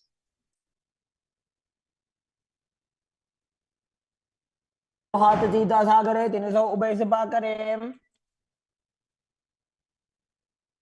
Next up is the Jatara Parivritti. This asana consists of 3 steps. We are going to perform all 3 steps and then repeat them on the other side. Let us first enter a neutral position, which is laying on your back with the knees to your chest and the arms reaching out to the sides at shoulder level. Now visualize Swamiji in your inner space, perform the Mula Bandha and focus on the upward flowing prana in Pratyahara Kumbhaka. As you perform the first step, which is bringing one knee to the side onto the ground while extending the other leg down. Now bring both knees bent to the side. Straighten both knees to the side, hold onto the feet and gaze in the opposite direction. परिवृत्ति कोक्षिभागे त्रिदाहि परिकीर्तितः. Now come back to the neutral position, arms extended out to the sides and the knees pulled to your chest. As you drop the other knee towards the ground, extending the other leg down. Now bring both knees to the side and extend both knees to the side, gazing in the opposite direction. परिवृत्ति कोक्षिभागे त्रिदाहि परिकीर्तितः. Next up is the Dvipadapitam. As you lay on your back, bend your knees and place your feet flat on the ground. Hold onto your ankles and lift your hips up, gazing to the nose and visualizing yourself as sturdy as a bridge. as you start breathing in the Mocha Kumbhaka. As you keep the Jalandhara Bandha engaged while exhaling, force the air out through the throat lock gently. This will bring about a state of swooning in the yogi. Perform the Mula Bandha as you do so. प्रतिक्रियायुतं द्वन्द्वपीठः सर्वबलप्रदम्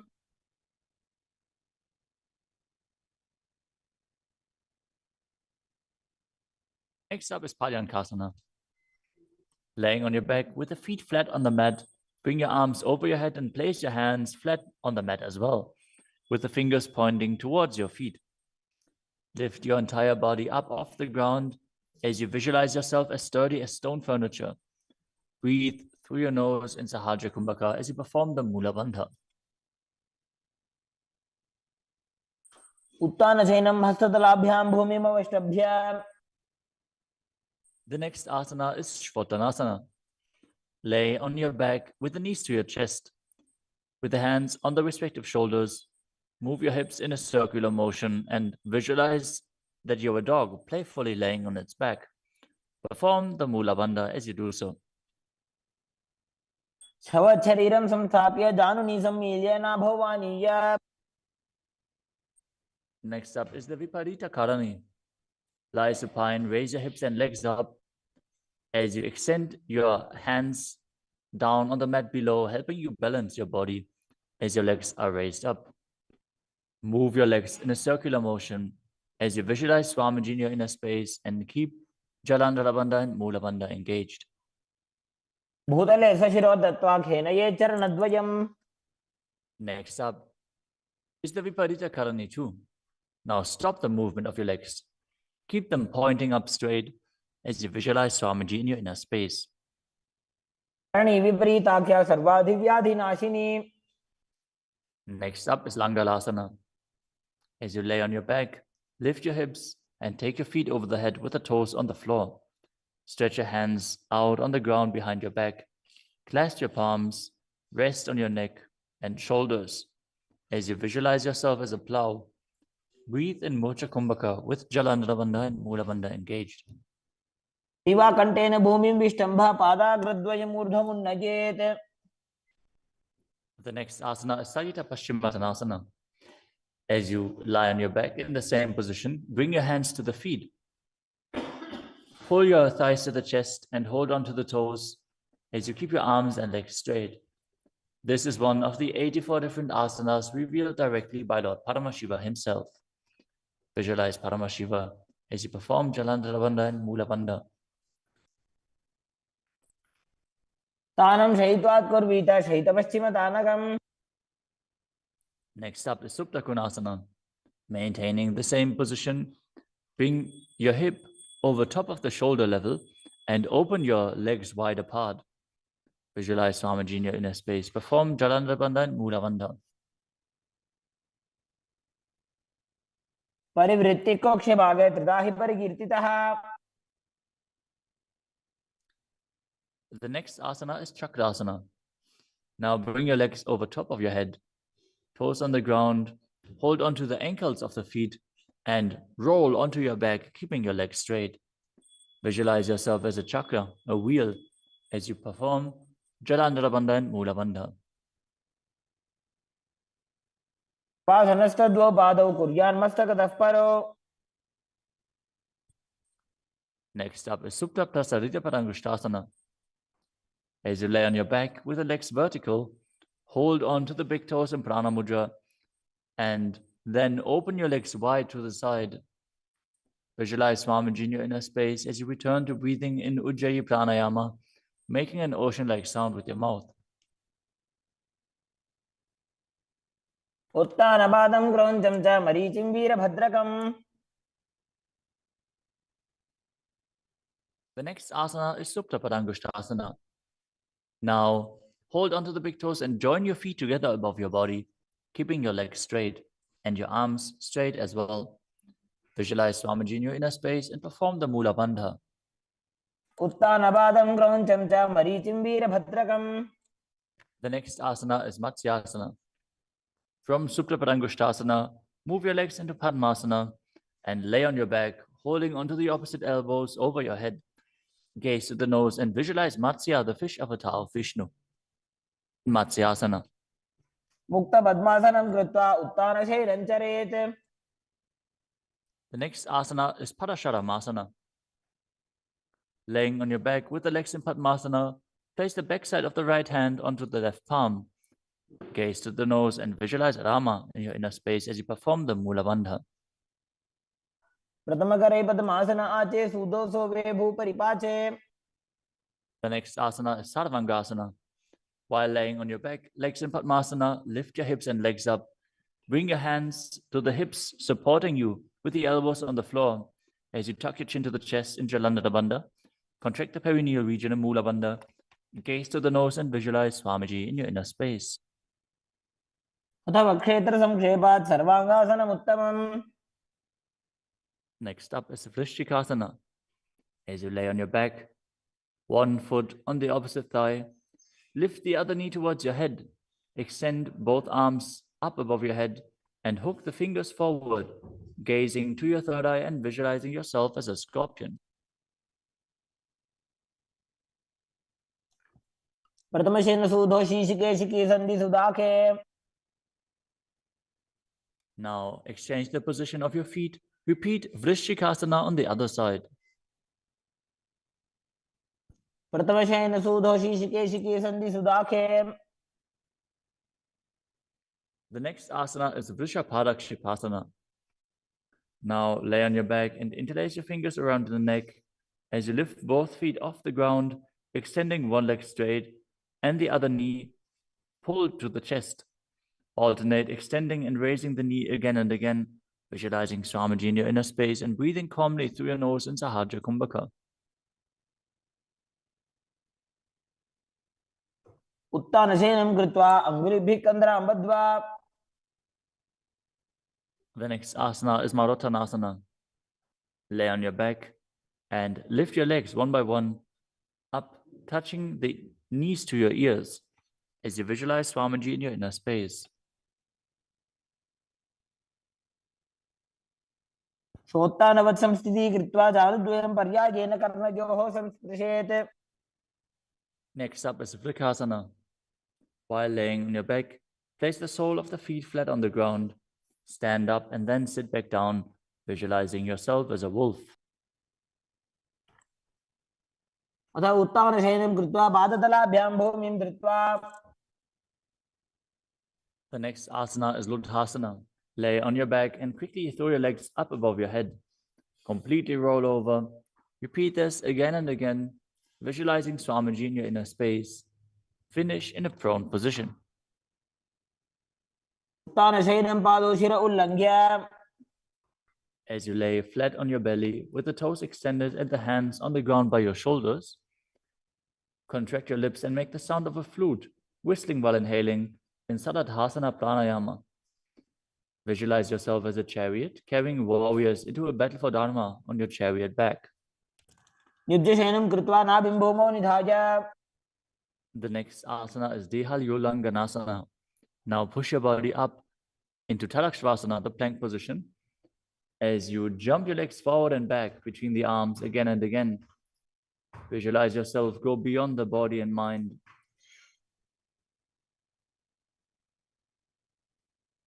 हस्तद्वयं बद्ध्वा तन्मध्यचरणद्वयम् उड्डानैव बहिरानीज्य. The next asana is Jatyasana. From a standing position, bend forward and place your hands on the mat, walking back and forth as you visualize yourself as a wise 60-year-old elephant. अथ जात्यासनं वक्ष्ये येन जातिस्मरो भवेत्. Next up is the Luritika Karana. Stand with your knees bent, feet pointing outwards, and bend your elbows. Keep your hands at the chest level. Swiftly move your arms across your body and then bring them back to the center. Tilt your head back, open up your chest towards the sky, and move your head in all directions. The next asana is Sarapasana. As you tie your feet with a rope, stand erect like a rod. Keep your arms at the side of your body with the hands touching your thighs. Visualize that your Kundalini, Devi, is raising and curling upwards around your body, As you breathe calmly through your nose in Sahajra Kumbhaka, leading the prana along your spine, contract the perineal region.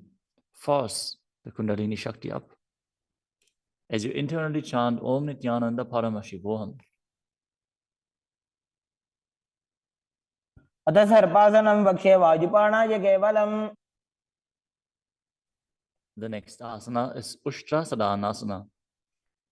While standing, place all fingers on the mat and then stand on your hands. Keep your feet on the fists as you begin to move and walk like a camel. Visualize yourself as a camel as you walk around on the mat.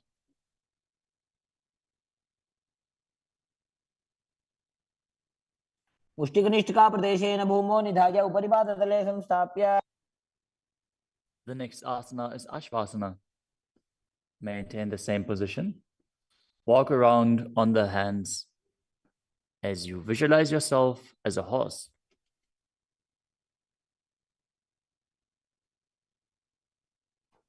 मुष्टिकनिष्ठिकाप्रदेशेन भूमौ निधाय. The next asana is Kapota Nitakasana. As you stand straight with the feet together, interlace your hands behind your back in Padusha Mudra. Pull them down towards your calves as you open up your chest widely. Visualize yourself as a soaring bird diving. पादतले भूमौ निधाय. Next up is the Tala Pushpaputam Karana. Stand tall with the palms together in Namaskara Mudra as you gently bend your knees and keep the toes pointing outwards. Simultaneously open up the palms and raise one heel off the ground as you slightly lower the waist and shoulder of the respective heel, bowing to both sides. As you visualize you're holding a bouquet of flowers and offering it to Paramashiva. Next asana is Khadgasana. As you lay down on your stomach, jump your feet up towards your hands and stand. As you bring the palms together, forming the horn of the rhinoceros in Namaskara Mudra, visualizing yourself as a rhinoceros and gaze to the nose. लुजसरतमासनं कृत्वा पादतलाभ्यां भूमिम् अवष्टभ्य. Next up is the Uttanottanam. Hold onto weights if you want to intensify this asana. Now sit down all the way or as low as you can to the ground and stand back up. Do this again and again as you visualize Swamiji in your inner space. पुनः उत्थातव्यम् असितव्यम् इति उत्थानोत्थानं भवति. The next asana is Musalasana. Now stand up straight, raise your arms up over your head and jump repeatedly as you visualize yourself as a mace. सरलं स्थित्वा ऊर्ध्वं बाहु नयेत्. The next asana is Utshesakasana. From a standing position, pull the sole of the foot towards your chest, while with the other leg, sit down and stand back up. Alternate on both sides. As you gaze to the nose and visualize Swamiji in your inner space. एकैकं पादतलं कुक्षौ निधाय. Next up is the Parshvajanu Karana. Now stand and keep one leg slightly bent with the toes pointing to the side. Bend and lift the opposite knee towards your chest, pointing the toes downwards. Keep your arms holding the knee with the hand in a fist as you place the other hand on top of the respective thigh with the fingers pointing inwards. The next asana is Tandavasana. You can hold weights to intensify this asana. Visualize yourself fiercely dancing as Lord Shiva. As you stand on one leg with the opposite leg extended forward, lower your body down to the mat and then stand back up straight. एकेन पादेन स्थातव्यं ताण्डवासनं भवति. The next asana is Brahmanasana. Now place one foot onto the opposite thigh as you stand erect on the mat like a rod. Keep your hands by the sides, visualizing yourself being blessed by Lord Brahma. ब्राह्मणासनमावक्ष्ये यत्कृत्वा ब्राह्मणो भवेत्. The next asana is Garudasana 3. Stand tall and wrap the left leg over and around the right knee as you Tuck the left toes on the other side of the right calf. Simultaneously cross the left arm below the right and bring the palms together in Namaskara Mudra in front of your heart as you visualize yourself as Lord Garuda. उत्तानकूर्मपीठं च संहिमस्गारुडमेव च. The next asana is Ekapadasana. Now bring the leg to the other thigh as you keep the hands hanging down by the sides towards the knees. Visualize Swamiji in your inner space. दक्षाङ्घ्रिं वामपादस्य जङ्घोपरिनिधाय च. The next asana is Dhruvasana. Stand on the right leg and hold onto the big toes of the left foot as you straighten the left leg out to the side and visualize yourself as the North Pole Star as you rotate on the standing leg. एकेन हस्तेन दण्डरूपस्य एकस्य पादस्य अग्रं धृत्वा. The next asana is Trivikramasana. Stand on the right leg and lift the left foot behind your neck if you can. Then stand tall. Otherwise, you can pull the leg towards your chest. Then alternate standing and sitting. Perform the 3 steps of Vishnu as you visualize Lord Vishnu in your inner space. एकेन पादेन स्थातव्यम् उत्थातव्यम्. Now repeat the Parshvajanukarana on the other side. Now visualize yourself fiercely dancing as Lord Shiva as you repeat Tandavasana on the other side. पादेन स्थातव्यं ताण्डवासनं भवति. Now repeat Brahmanasana on the other side. ब्राह्मणासनम् आवक्ष्ये यत्कृत्वा ब्राह्मणो भवेत्. And repeat Garudasana 3 on the other side. उत्तानकूर्मपीठं च संहिमस्गारुडमेव च. Now bring your foot to the opposite hip with the hands hanging down as you repeat Ekapadasana on the other side. दक्षाङ्घ्रिं वामपादस्य जङ्घोपरिनिधाय च. Now hold on to the opposite foot, holding the big toe in Prana Mudra as you rotate your body on the mat, visualizing yourself as the North Pole Star in Dhruvasana. एकेन हस्तेन दण्डरूपस्य एकस्य पादस्य अग्रं धृत्वा. Now repeat Trivikramasana on the other side. Bring the other leg behind your neck if you can. Sit down and stand back up while visualizing Lord Vishnu blessing you from within. ग्रीवायां पादं संस्थाप्य स्थातव्यम् उत्थातव्यं त्रिविक्रमासनं भवति. Next up is the Samanaka Karana. Stand with the feet close together, toes pointed slightly out. Keep both hands to the sides of your body as you stand straight on the mat and relax. After this intense asana practice, this intense sequence, breathe deeply as we enter into the final 100 asanas of the sequence. The next asana is Ugora Kajali Asana. Stand erect and then bend forward.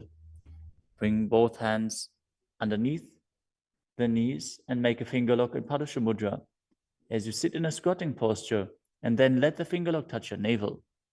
Visualize Sage Goraknath, the founder of the Nata Yoga Hindu Sampradaya, as you perform the Jivachala Kumbhaka, forcefully moving the retained prana up and down within your body and throughout your limbs, along with the mind. Perform the Mula Bandha as you do so and internally chant Om Nityananda Paramashivoham. प्रथमे उभहोए बाहुरी नीचो पुनिहोवे. The next asana is Kanchidasana. Now insert your hands between the thighs and calves and then wrap them around behind your butt, interlacing your fingers behind your back. Keep your chest upright. Visualize Swamiji in your inner space. ऊर्ध्वमध्यात् हस्तौ निवेश्य नितम्बं धृत्वा. The next asana is Bhairu Asana. Now bring your feet together and sit in a squatting posture with the heels touching the perineum. Hold the hands at the back. In Parusha Mudra, sit upright and gaze to your navel, visualizing Bhagavan Kala Bhairava, the Lord of Time. दो ऊपक की थलिया की माहिली को और मिलाई. Next up is Varahasana. Now squat all the way down to the ground. Keep your feet together, toes apart. Bring your elbows up close to your head and join your palms behind your back with fingers pointing down. Gaze to the nose and visualize a boar, which is one of the 10 incarnations of Mahavishnu.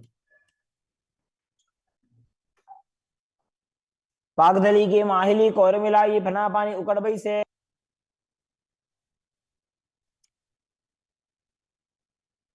The next asana is Pripithasana. With the heels touching, bring your hips to the same level as your knees. Let your hands hang down, hold on to the big toes in Prana Mudra as you visualize Swamiji in your inner space and perform the Mula Bandha. पार्श्वद्वयसं मील्य स्थित्वा नितम्बं जानुप्रदेश आनीय. Next up is Bakasana. Now place your hands on the mat, fingers wide, and place your knees onto the back of your arms with your eyes forward. Lean forward and down, lifting your feet off the ground as you visualize yourself as a crow.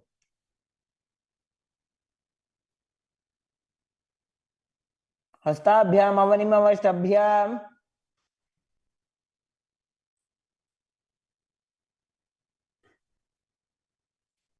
The next asana is Sushtanga Kapali Asana. Now kneel down, head on the ground with the palms spread for support.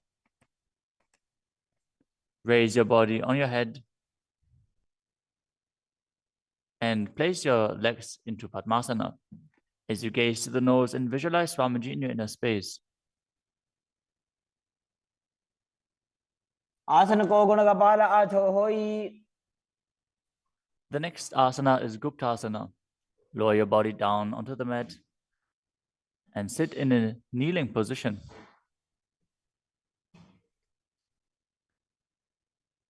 Keep your toes touching behind and sit in between the heels. As you place your hands on the knees, sit straight and gaze to the nose as you visualize you are sitting in the secret seat with Paramashiva and Guru. ध्यानोर्वोरन्तरे पादौ कृत्वा पादौ च गोपयेत्. The next asana is Vrikshasana too.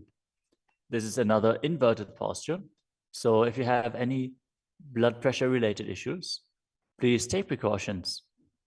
If you need aid in support performing this asana, if you have a partner available, they can aid you. Otherwise, you can use a wall for support. You can walk the wall up and down. This is a progression where you can increase your arm strength and finally be able to perform this asana yourself. Now, place your hands on the ground, shoulder width apart, and lift your body up straight into a handstand. Visualize you're a tree with deep roots into the ground as you breathe calmly in Sahaja Kumbhaka.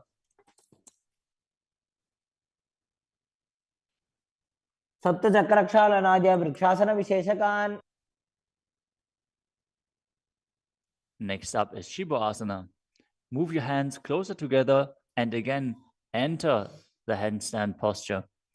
Visualize Tejas energy is flowing to your third eye. As you gaze up to your third eye, the Tejas energy will rejuvenate your body. दो उपग जोड़ी माही Gulf मिलाए. The next asana is Matsyasana too. Now visualize yourself as a fish as you enter a plank position. Lower your body down to the mat and push it back up again and again as you engage the Mula Bandha. दिव्यं शयनं कूर्परो पार्श्वभागायाम् ऊर्ध्वकृत्य. Next up is Sarpasana too. Lie prone on your belly with the hands on the hips and lift your chest to the left and right, visualizing and moving your body like a snake. शयनं कृत्वा हस्तौ नितम्बं संस्थाप्य. Next up is Nidalambanasana. Lay prone on your belly with the hands in Padma Mudra, the lotus mudra, holding onto the chin. Keep the toes pointing backwards, feet together, as you feel self-supported and completely independent. कराभ्यां पंकजं कृत्वा तिष्ठेत् पुरपरया सुधीः. The next asana is Chaturasana. As you lay on your stomach, place your hands flat on the mat in front. Straighten your arms and bend your knees. Bring the feet towards the upper back and lift your head and chest up, visualizing yourself as an umbrella protecting your guru from the sun rays. अर्ध्यासनवस्थित्वा हस्ततलाभ्यां भूमिं वष्टभ्य. The next asana is Vajrasana. Now sit on the knees with the tops of the feet flat on the mat. Bring your butt onto the heels. Stretch your arms out in front and place the palms facing down as you bring your forehead to the mat. Gaze to the nose. Visualize yourself as Vajra, the weapon of Indra, symbolizing your indestructibility. इदानीं गर्भिणीनां योगाभ्यासो यथा लघु.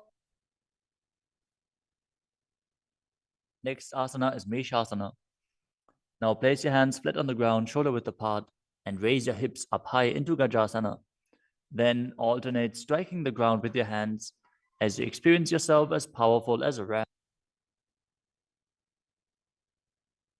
गजासन संस्थितो एकैकं बाहुं भूमौ ताडयेत्. The next asana is Ajasana. From Gajasana position, lift your legs up into the air and slowly bring your forehead to the ground. Visualize yourself as unborn, existing for all eternity. गजासन संस्थितो पादद्वयम् अन्तराले कृत्य. The next asana is Dhanantarasana. As you sit on your heels with the legs together, interlace your fingers around the toes. Pull the feet towards your perineum and then place your hands on the respective knees. Keep your spine straight, gaze to the nose as you visualize Swamiji in your inner space and return to breathing in Ujjayi Pranayama, making an ocean-like sound with your mouth.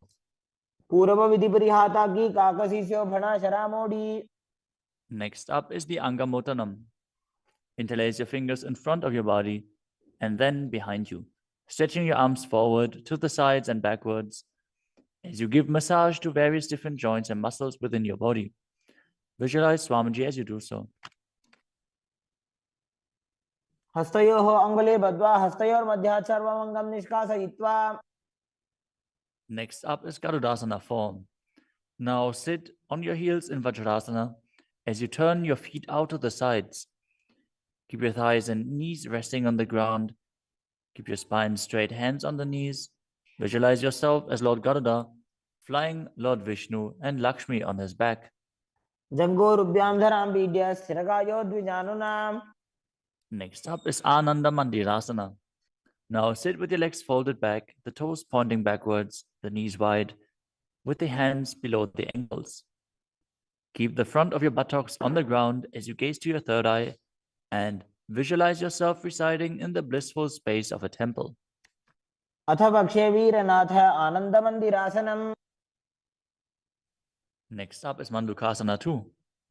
Now sit with the knees wide, the feet overlapping on top of your ankles.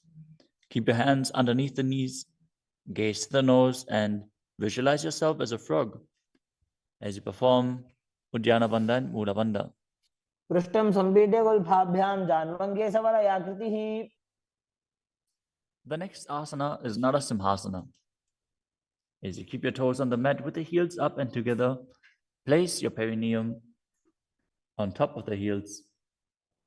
Keep your palms on the ground with the fingers spread wide apart, thumbs touching the base of the hand, touching the toes. Gaze to your nose, stick your tongue out and exhale forcefully. Visualize Narasimha, one of the 10 avatars of Vishnu, as you perform the Mula Bandha.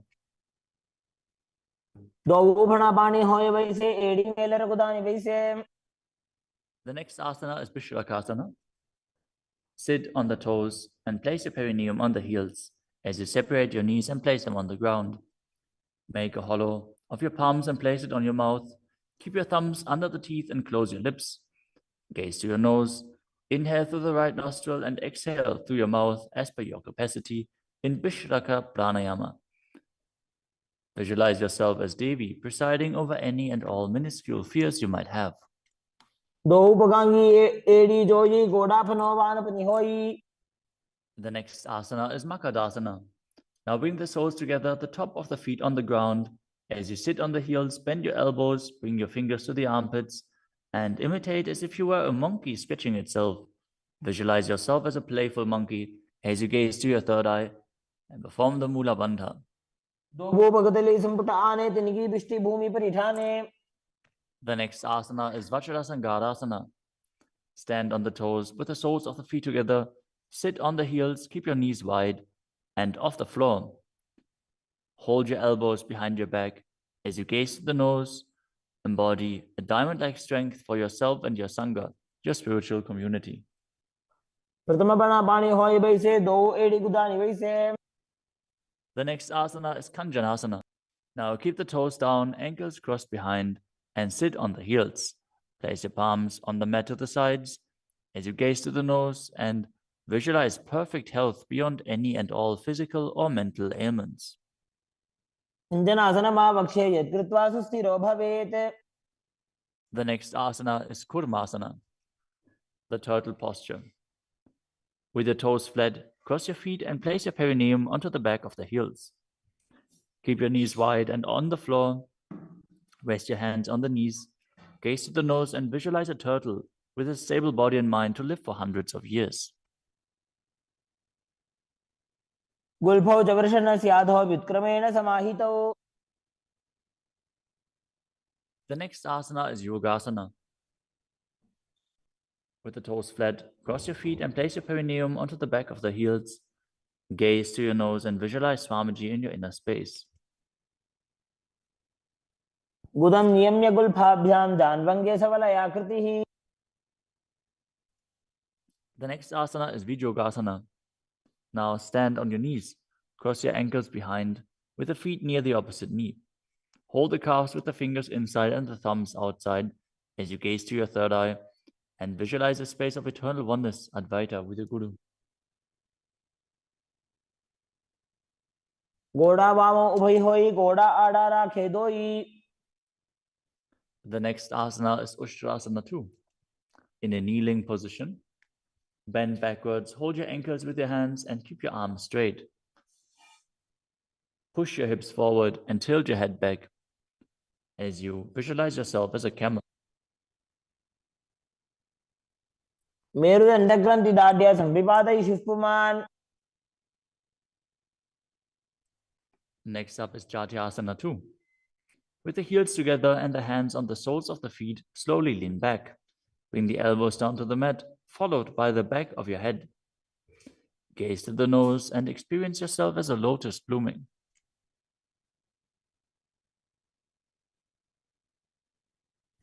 दो एड़ी संपुट करे सोले मूल द्वारी तो हृदय.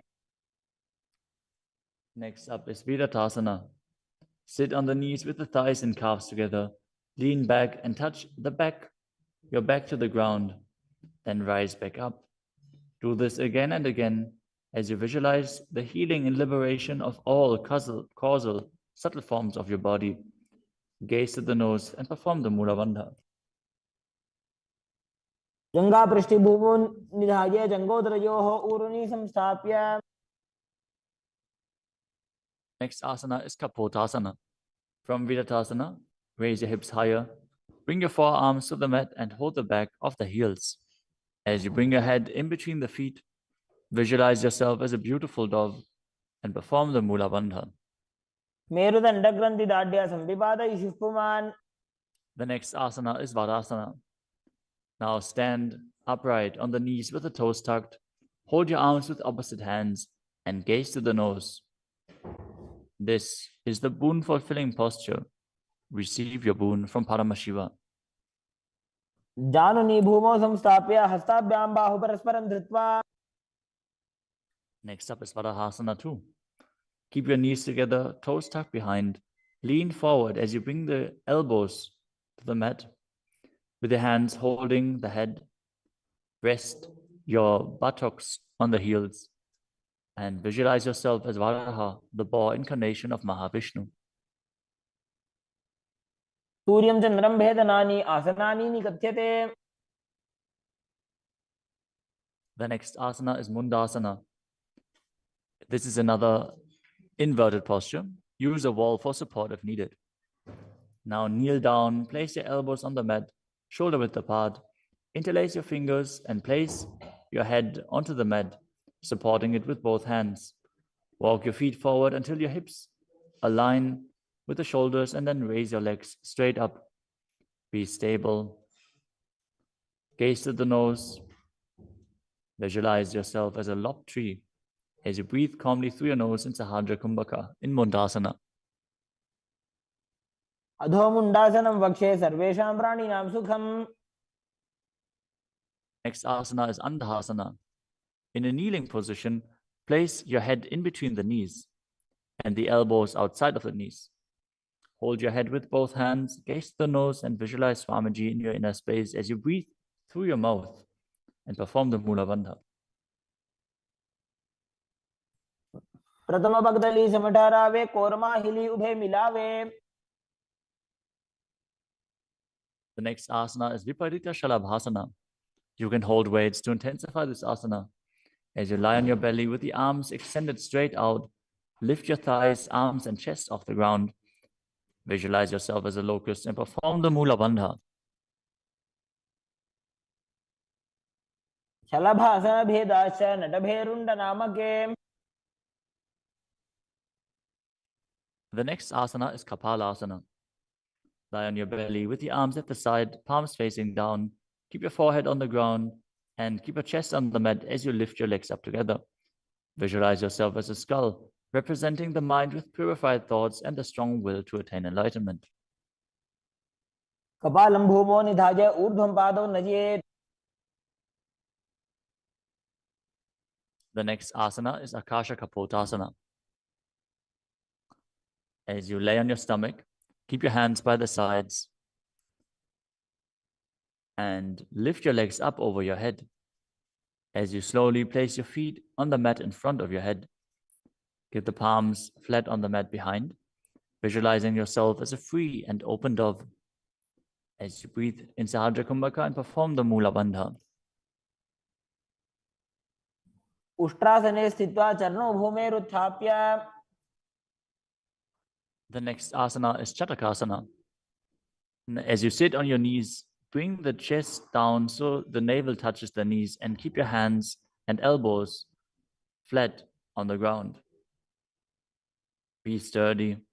Visualize yourself as a sparrow as you perform the Mula Bandha. पुरपरपर्यन्तौ हस्तौ धरामवष्टभ्य. The next asana is a Vrishchikasana too. Now kneel down, keep your hands and elbows on the mat as you raise your legs, bend your back to touch the feet onto your head. Lift your chin and hold as you visualize yourself as a scorpion. विच्छेव पुच्छ प्रतिमाङ्घ्रिपार्श्वे धृत्वा स्वशीर्षे चिबुकं विधार्यकौ. Now place the perineum down on the right heel as you keep the left foot outside of the hip with the toes pointing outwards. Now visualize yourself as a bull as you start breathing in the Antarangaka Kumbhaka, forcefully inhaling through your nose, holding the breath for a short while and then exhaling slowly. याम्यगुल्फे पादमूले वामभागे पदेतरम्. The next asana is Lulasana. From the kneeling position, place your hands flat on the mat in front. Lift your knees off the ground and cross the toes over the left. The left toes over the right as you balance above the mat and visualize Swamiji in your inner space. लोलासनं सदा कुर्यात् वायुलोलापघातनात्. Now directly place your perineum down on the other heel as you repeat Vrishasana on the other side. याम्यगुल्फे पादमूले वामभागे पदेतरम्. Next up is Balagunasana. Now place the left toes on the ground and sit on the heel of the left foot. Place the right foot flat on the ground with the knee raised against the chest. Keep your palms on the respective knees as you maintain an upright position. Visualize Balagunahai, one of the 84 siddhas in your inner space. आसन को गुण जल विकार जाई. Next up is Grahasana. Squat with the feet flat on the mat. As you bring your elbows under the thighs, wrap your hands around the shins, and hold onto your ankles from the outside. Visualize yourself as the entire planet. पादतले भूमौ संस्थाप्य जानुमध्ये हस्तगुरुपरौ स्थाप्य.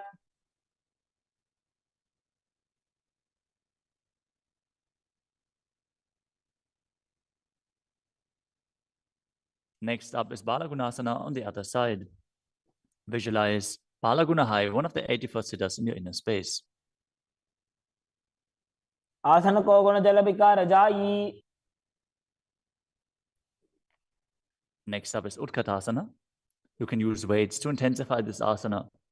As you squat on your toes with the heels up, the knees off the mat, place your perineum onto the heels and your hands on the respective knees. Keep your spine upright, visualize Swamiji in your inner space, and perform the Mula Bandha. विजास विजोस्येद ऊर्वजानु यत्रासने पादतलद्वयोपरि. Next up is Vajrasangarasana 2. Now sit on the toes with the perineum on the heels, the soles of the feet together. Keep the knees wide and off the ground as you hold the opposite elbows behind your back. Gaze forward as you visualize Swamiji in your inner space. प्रथम प्राणापानी होए जैसे दो एड़ी गुदानी वैसे. The next asana is Anilasana. Now squat or sit with the feet hip-width apart, with the hands under the soles of the feet from the inside, palms facing down. Keep your arms straight, elbows at the navel, and gaze to the nose. As you visualize, you are able to consume and live off of air alone.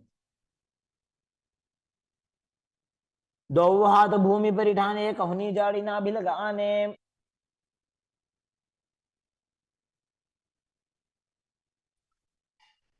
Next up is Padukasana.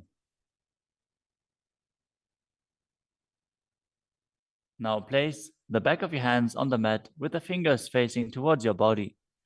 Step the feet on top of the hands with your hands wrapped around the feet like a shoe. Start walking around on your mat as you visualize you're wearing padukas walking across India. हस्ततलयोः पादतले कृत्वा.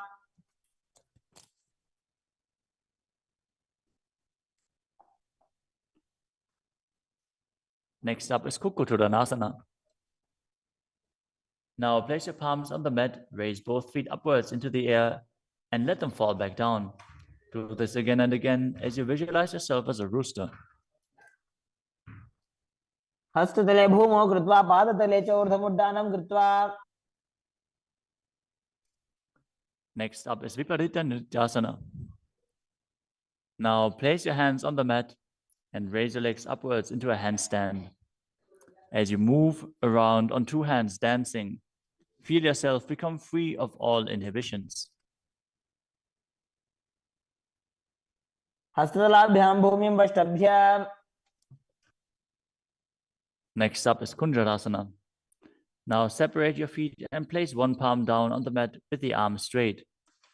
Bring the opposite arm towards your head. Be stable. Visualize Swamiji in your inner space. Breathe calmly in Sahajra Kumbhaka and perform the Mula Bandha. अथ वक्षे Mahadev कुञ्जरासनमुत्तमम्. Now exchange the position of your hands. Repeat Kunjarasana on the other side. वक्षे Mahadev कुञ्जरासनमुत्तमम्. Next asana is Kadambasana. Sit on the ground with your feet flat and the heels close to your body. Hold the respective ankles with your hands as you lift your feet off the ground and visualize yourself as a Kadamba tree, a pious tree that promotes a long life. पार्श्वभ्यां भूमिं वष्टभ्य हस्तद्वयेन गुल्फौ धृत्वा. Next up is Bhavana Muktasana. Now sit with the heels at the perineum, hold the knees with your hands and press them towards your chest. Visualize any excess water being released or balanced within your system as you perform the Mula Bandha. स्तुपादयोः पाणिं लात्वा स्वस्वनितम्बके The next asana is Chakrasana. Now sit and lift one leg behind your head as you place both hands flat on the mat. Extend the opposite leg up with the knee straight as you lift your entire body up off the ground. Keep your chin up, gaze to your third eye, and visualize yourself as a powerful source of energy. पूर्वदानं चतुष्पादपीठं वज्रासनं तथा. The next asana is Dhanurasana 2.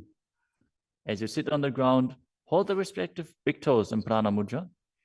As you keep one leg straight and pull the other foot towards your ear, visualizing yourself as a ball. पादाङ्गुष्ठौ तु पाणिभ्यां गृहीत्वा श्रवणावधि. The next asana is Ashtavakrasana. Now lift the left leg over top of the left shoulder and bring the right foot across. Hook it over the left foot. Lean forward and down while extending the legs out to the side. Lift up your head and chest, find balance, and visualize yourself as a flying crane. पाशिष्ठमदकौण्डिन्यम् ऊर्ध्वकुक्कुटमेव च. The next asana is Pranasana.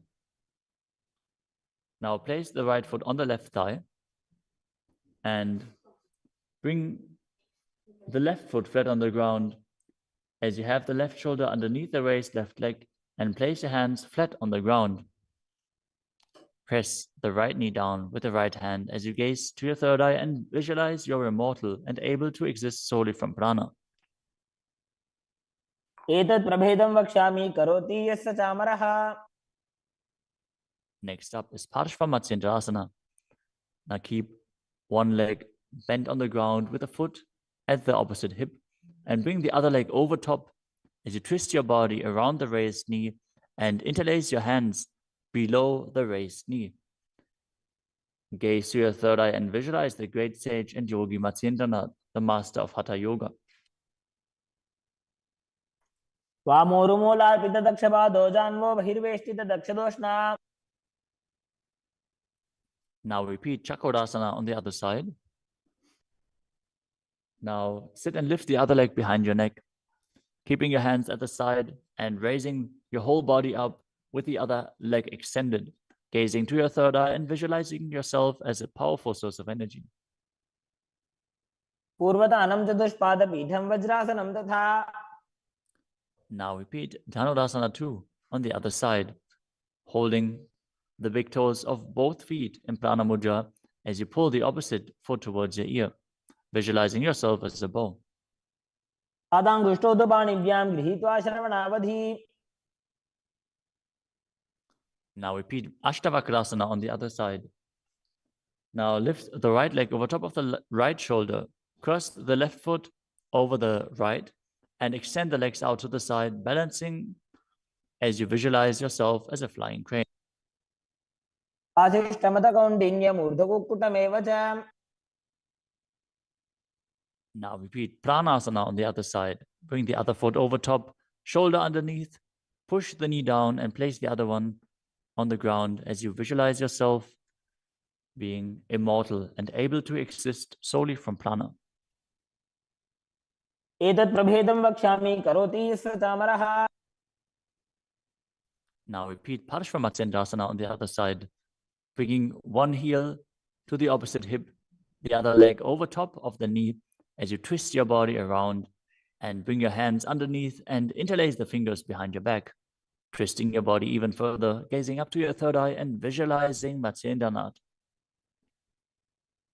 वामोरुमूलार्पितदक्षपादो जान्वो बहिर्वेष्टितदक्षदोष्णा. Next up is Ardha Paschimottanasana.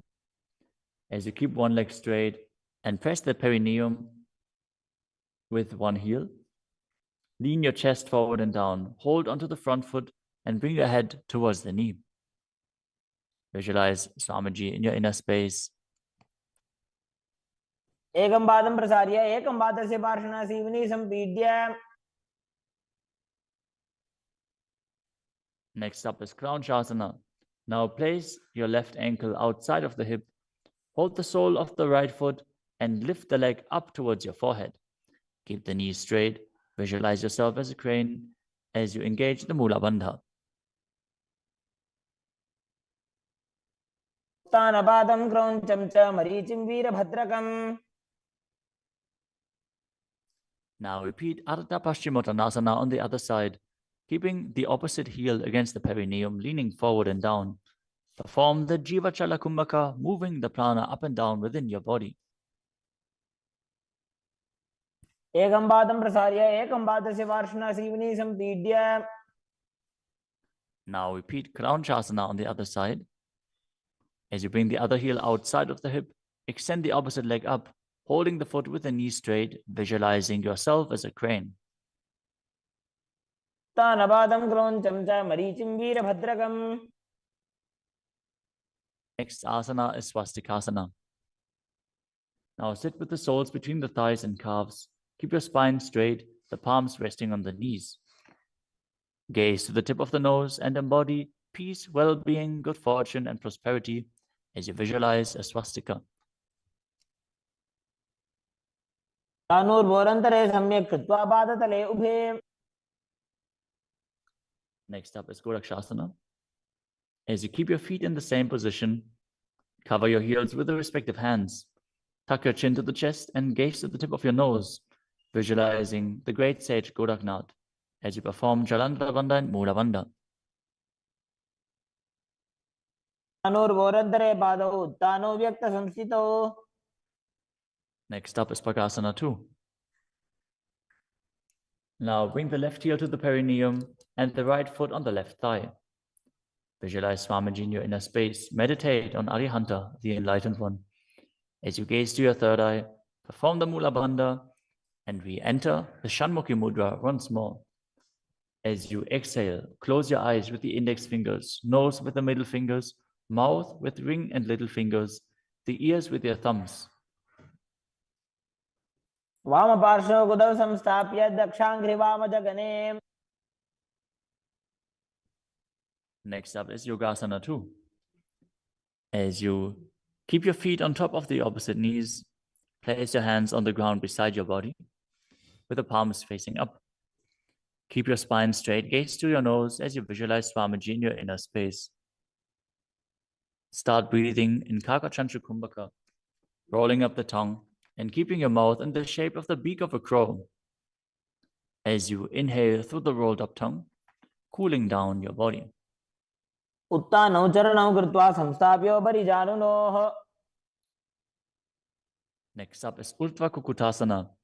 Now rotate your hands next to your body and push your body off the mat, visualizing yourself as a rooster.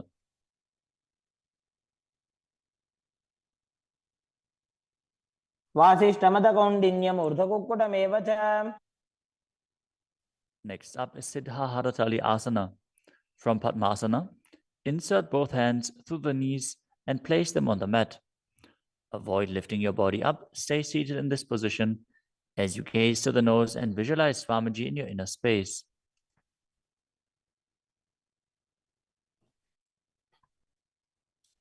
प्रथम पद्मासन को करे हस्तदो गोकोडासन दितरे. Next up is Hamsasana. From Padmasana, lift your body off the ground as you gaze to your third eye and visualize yourself as an elegant swan. कुक्कुटासने स्थित्वा स्कन्धपर्यन्तं ऊरोनि नीत्वा. Next up is Karmukasana. From Padmasana, place your hands between the thighs and calves. Lean forward and while sitting, reach your hands behind your body in Parasha Mudra.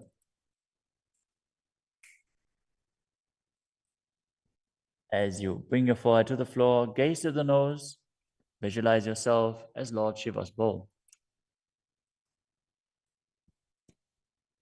प्रथम पद्मासन को करे Ghodasan दिमाहि करिधरे. The next asana is Kurmasana 2. Sitting in Padmasana, lift your knees and insert both hands through the thighs and calves. As you bend your elbows and hold onto the respective shoulders with your hands, visualize yourself as a turtle, having a stable body and mind to live for hundreds of years. वायुजंग पर दक्षिण बावा दायुजंग पर बाईं ल्यावा. The next asana is Granthi Bedasana. From Padmasana, insert both hands through the thighs and calves. Bend your elbows, hold the respective shoulders, tuck your chin to the chest, gaze at the nose and rejoice, knowing you're in Shiva's secret knot posture. अथ वक्षे नीलकण्ठा ग्रन्थिभेदासनं शुभम्.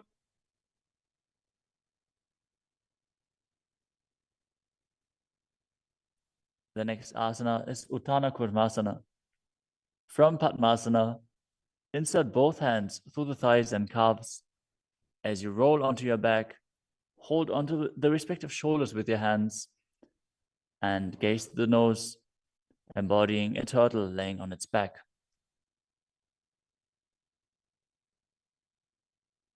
कुक्कुटासनबन्धस्थं कराभ्यां धृतकन्धरम्. Next up is Pangu Kukutasana. From Padmasana, place both hands through the gap of the thighs and calves. Place one hand flat on the mat and hold its wrist with the other hand. Lift your body up off the mat, balancing on one arm as you visualize yourself as a rooster and perform the Mula Bandha.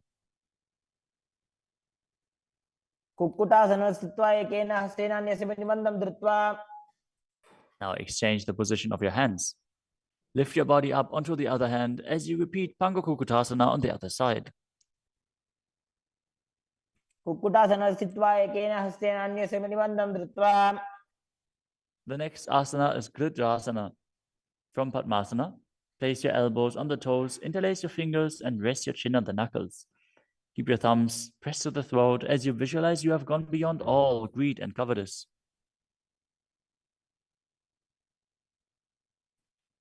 जानोर्भोरन्तरे पादौ उत्तानो व्यक्तसंस्थितौ. Next up is Padmasana 3. From Padmasana, hold one hand over the other with the palms facing upwards. Keep your spine straight, gaze to the nose, and visualize Swamiji in your inner space as you perform Mahamudra Bandha. All three bandhas engaged. उत्तानौ चरणौ विधाय विधिवत् शक्तिस्थितौ योगिरात्. Next up is Padmasana 4. From Padmasana, place your palms on top of the knees. Keep your spine straight, gaze to the nose, engage the Mula Bandha, and visualize Paramashiva in your inner space. एतत् पद्मासनं कुर्यात् प्राणवायु प्रसिद्धये.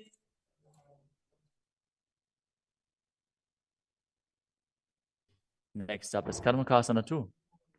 From Padmasana, keep the left hand on the left knee and hook the right hand around the big toes in Prana Mudra with index and middle fingers.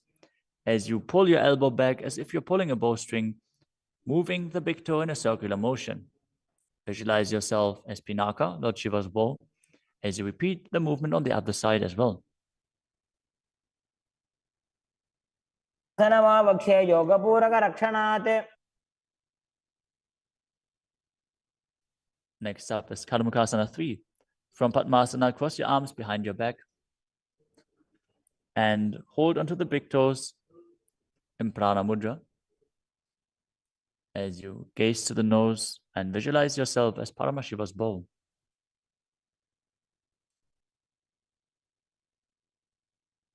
आसनमाक्षित्य उदरे पूरयेत् सुखम्. Next up is Dridhasana. Now maintain Karmakasana 3.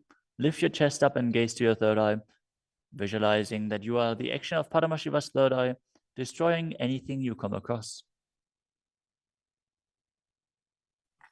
ऊरुभ्यामुपरि स्थाप्य पादयुग्मं प्रयत्नतः. Next up is Nagadasana. From Karmakasana 3, with your arms behind your back, roll onto your back. Hold on to the big toes if you can. Otherwise, lay on your arms in Padmasana as you gaze to the nose and visualize yourself as a snake. प्रथम पद्मासन कोटाने दो भूहात पाछाने आने. Next up is Kandukasana. As you lie on your back, bend your knees with the feet off the ground. Embrace your knees to the chest with the head touching the knees. Roll your body up into a ball as you breathe in Sahadra Kumbhaka. पित्रासने स्थित्वा हस्तपादान् निष्कुष्य Next up is Urdhva Bhavanasana. Lay on your back with the knees raised together, feet flat on the ground. Interlace your fingers behind your neck as you gaze to the nose and visualize Swamiji in your inner space. प्रथमे सूधो सैनग्राभे गोडा उभा राशि मिलावे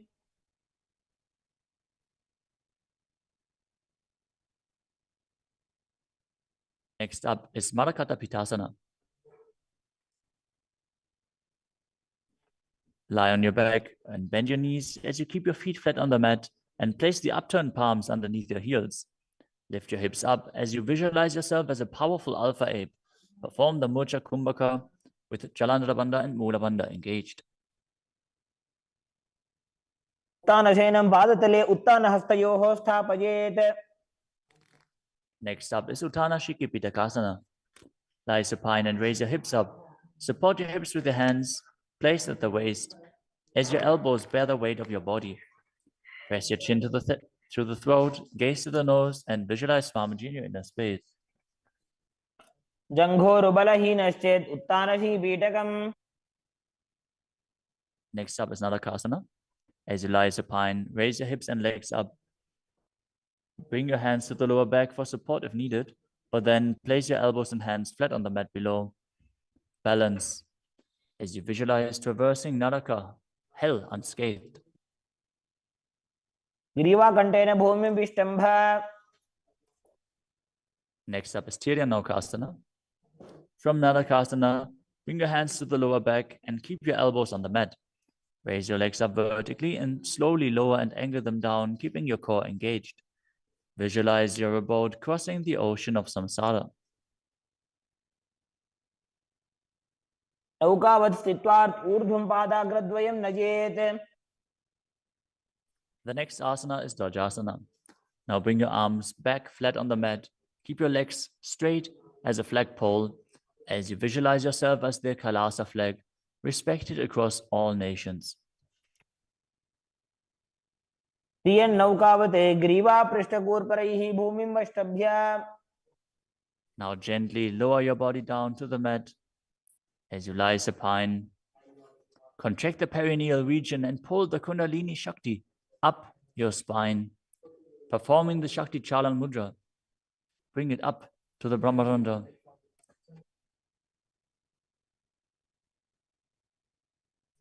As you completely relax, unclutch from any micro movements of your body and mind, visualize your body as dead and the Supreme Pontiff of Hinduism, Swamiji, is liberating you as you internally chant the japa Om Nityananda Paramashivoham.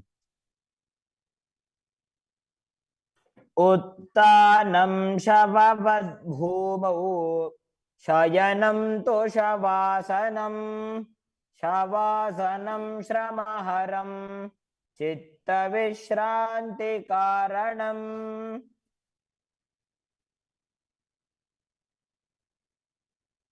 ॐ नित्यानन्द परमशिवोऽहम्. ॐ नित्यानन्द परमशिवोऽहम्. ॐ नित्यानन्द परमशिवोऽहम्. ॐ नित्यानन्द परमशिवोऽहम्. ॐ नित्यानन्द परमशिवोऽहम्. ॐ नित्यानन्द परमशिवोऽहम्. ॐ नित्यानन्द परमशिवोऽहम्. ॐ नित्यानन्द परमशिवोऽहम्. ॐ नित्यानन्द परमशिवोऽहम्. ॐ नित्यानन्द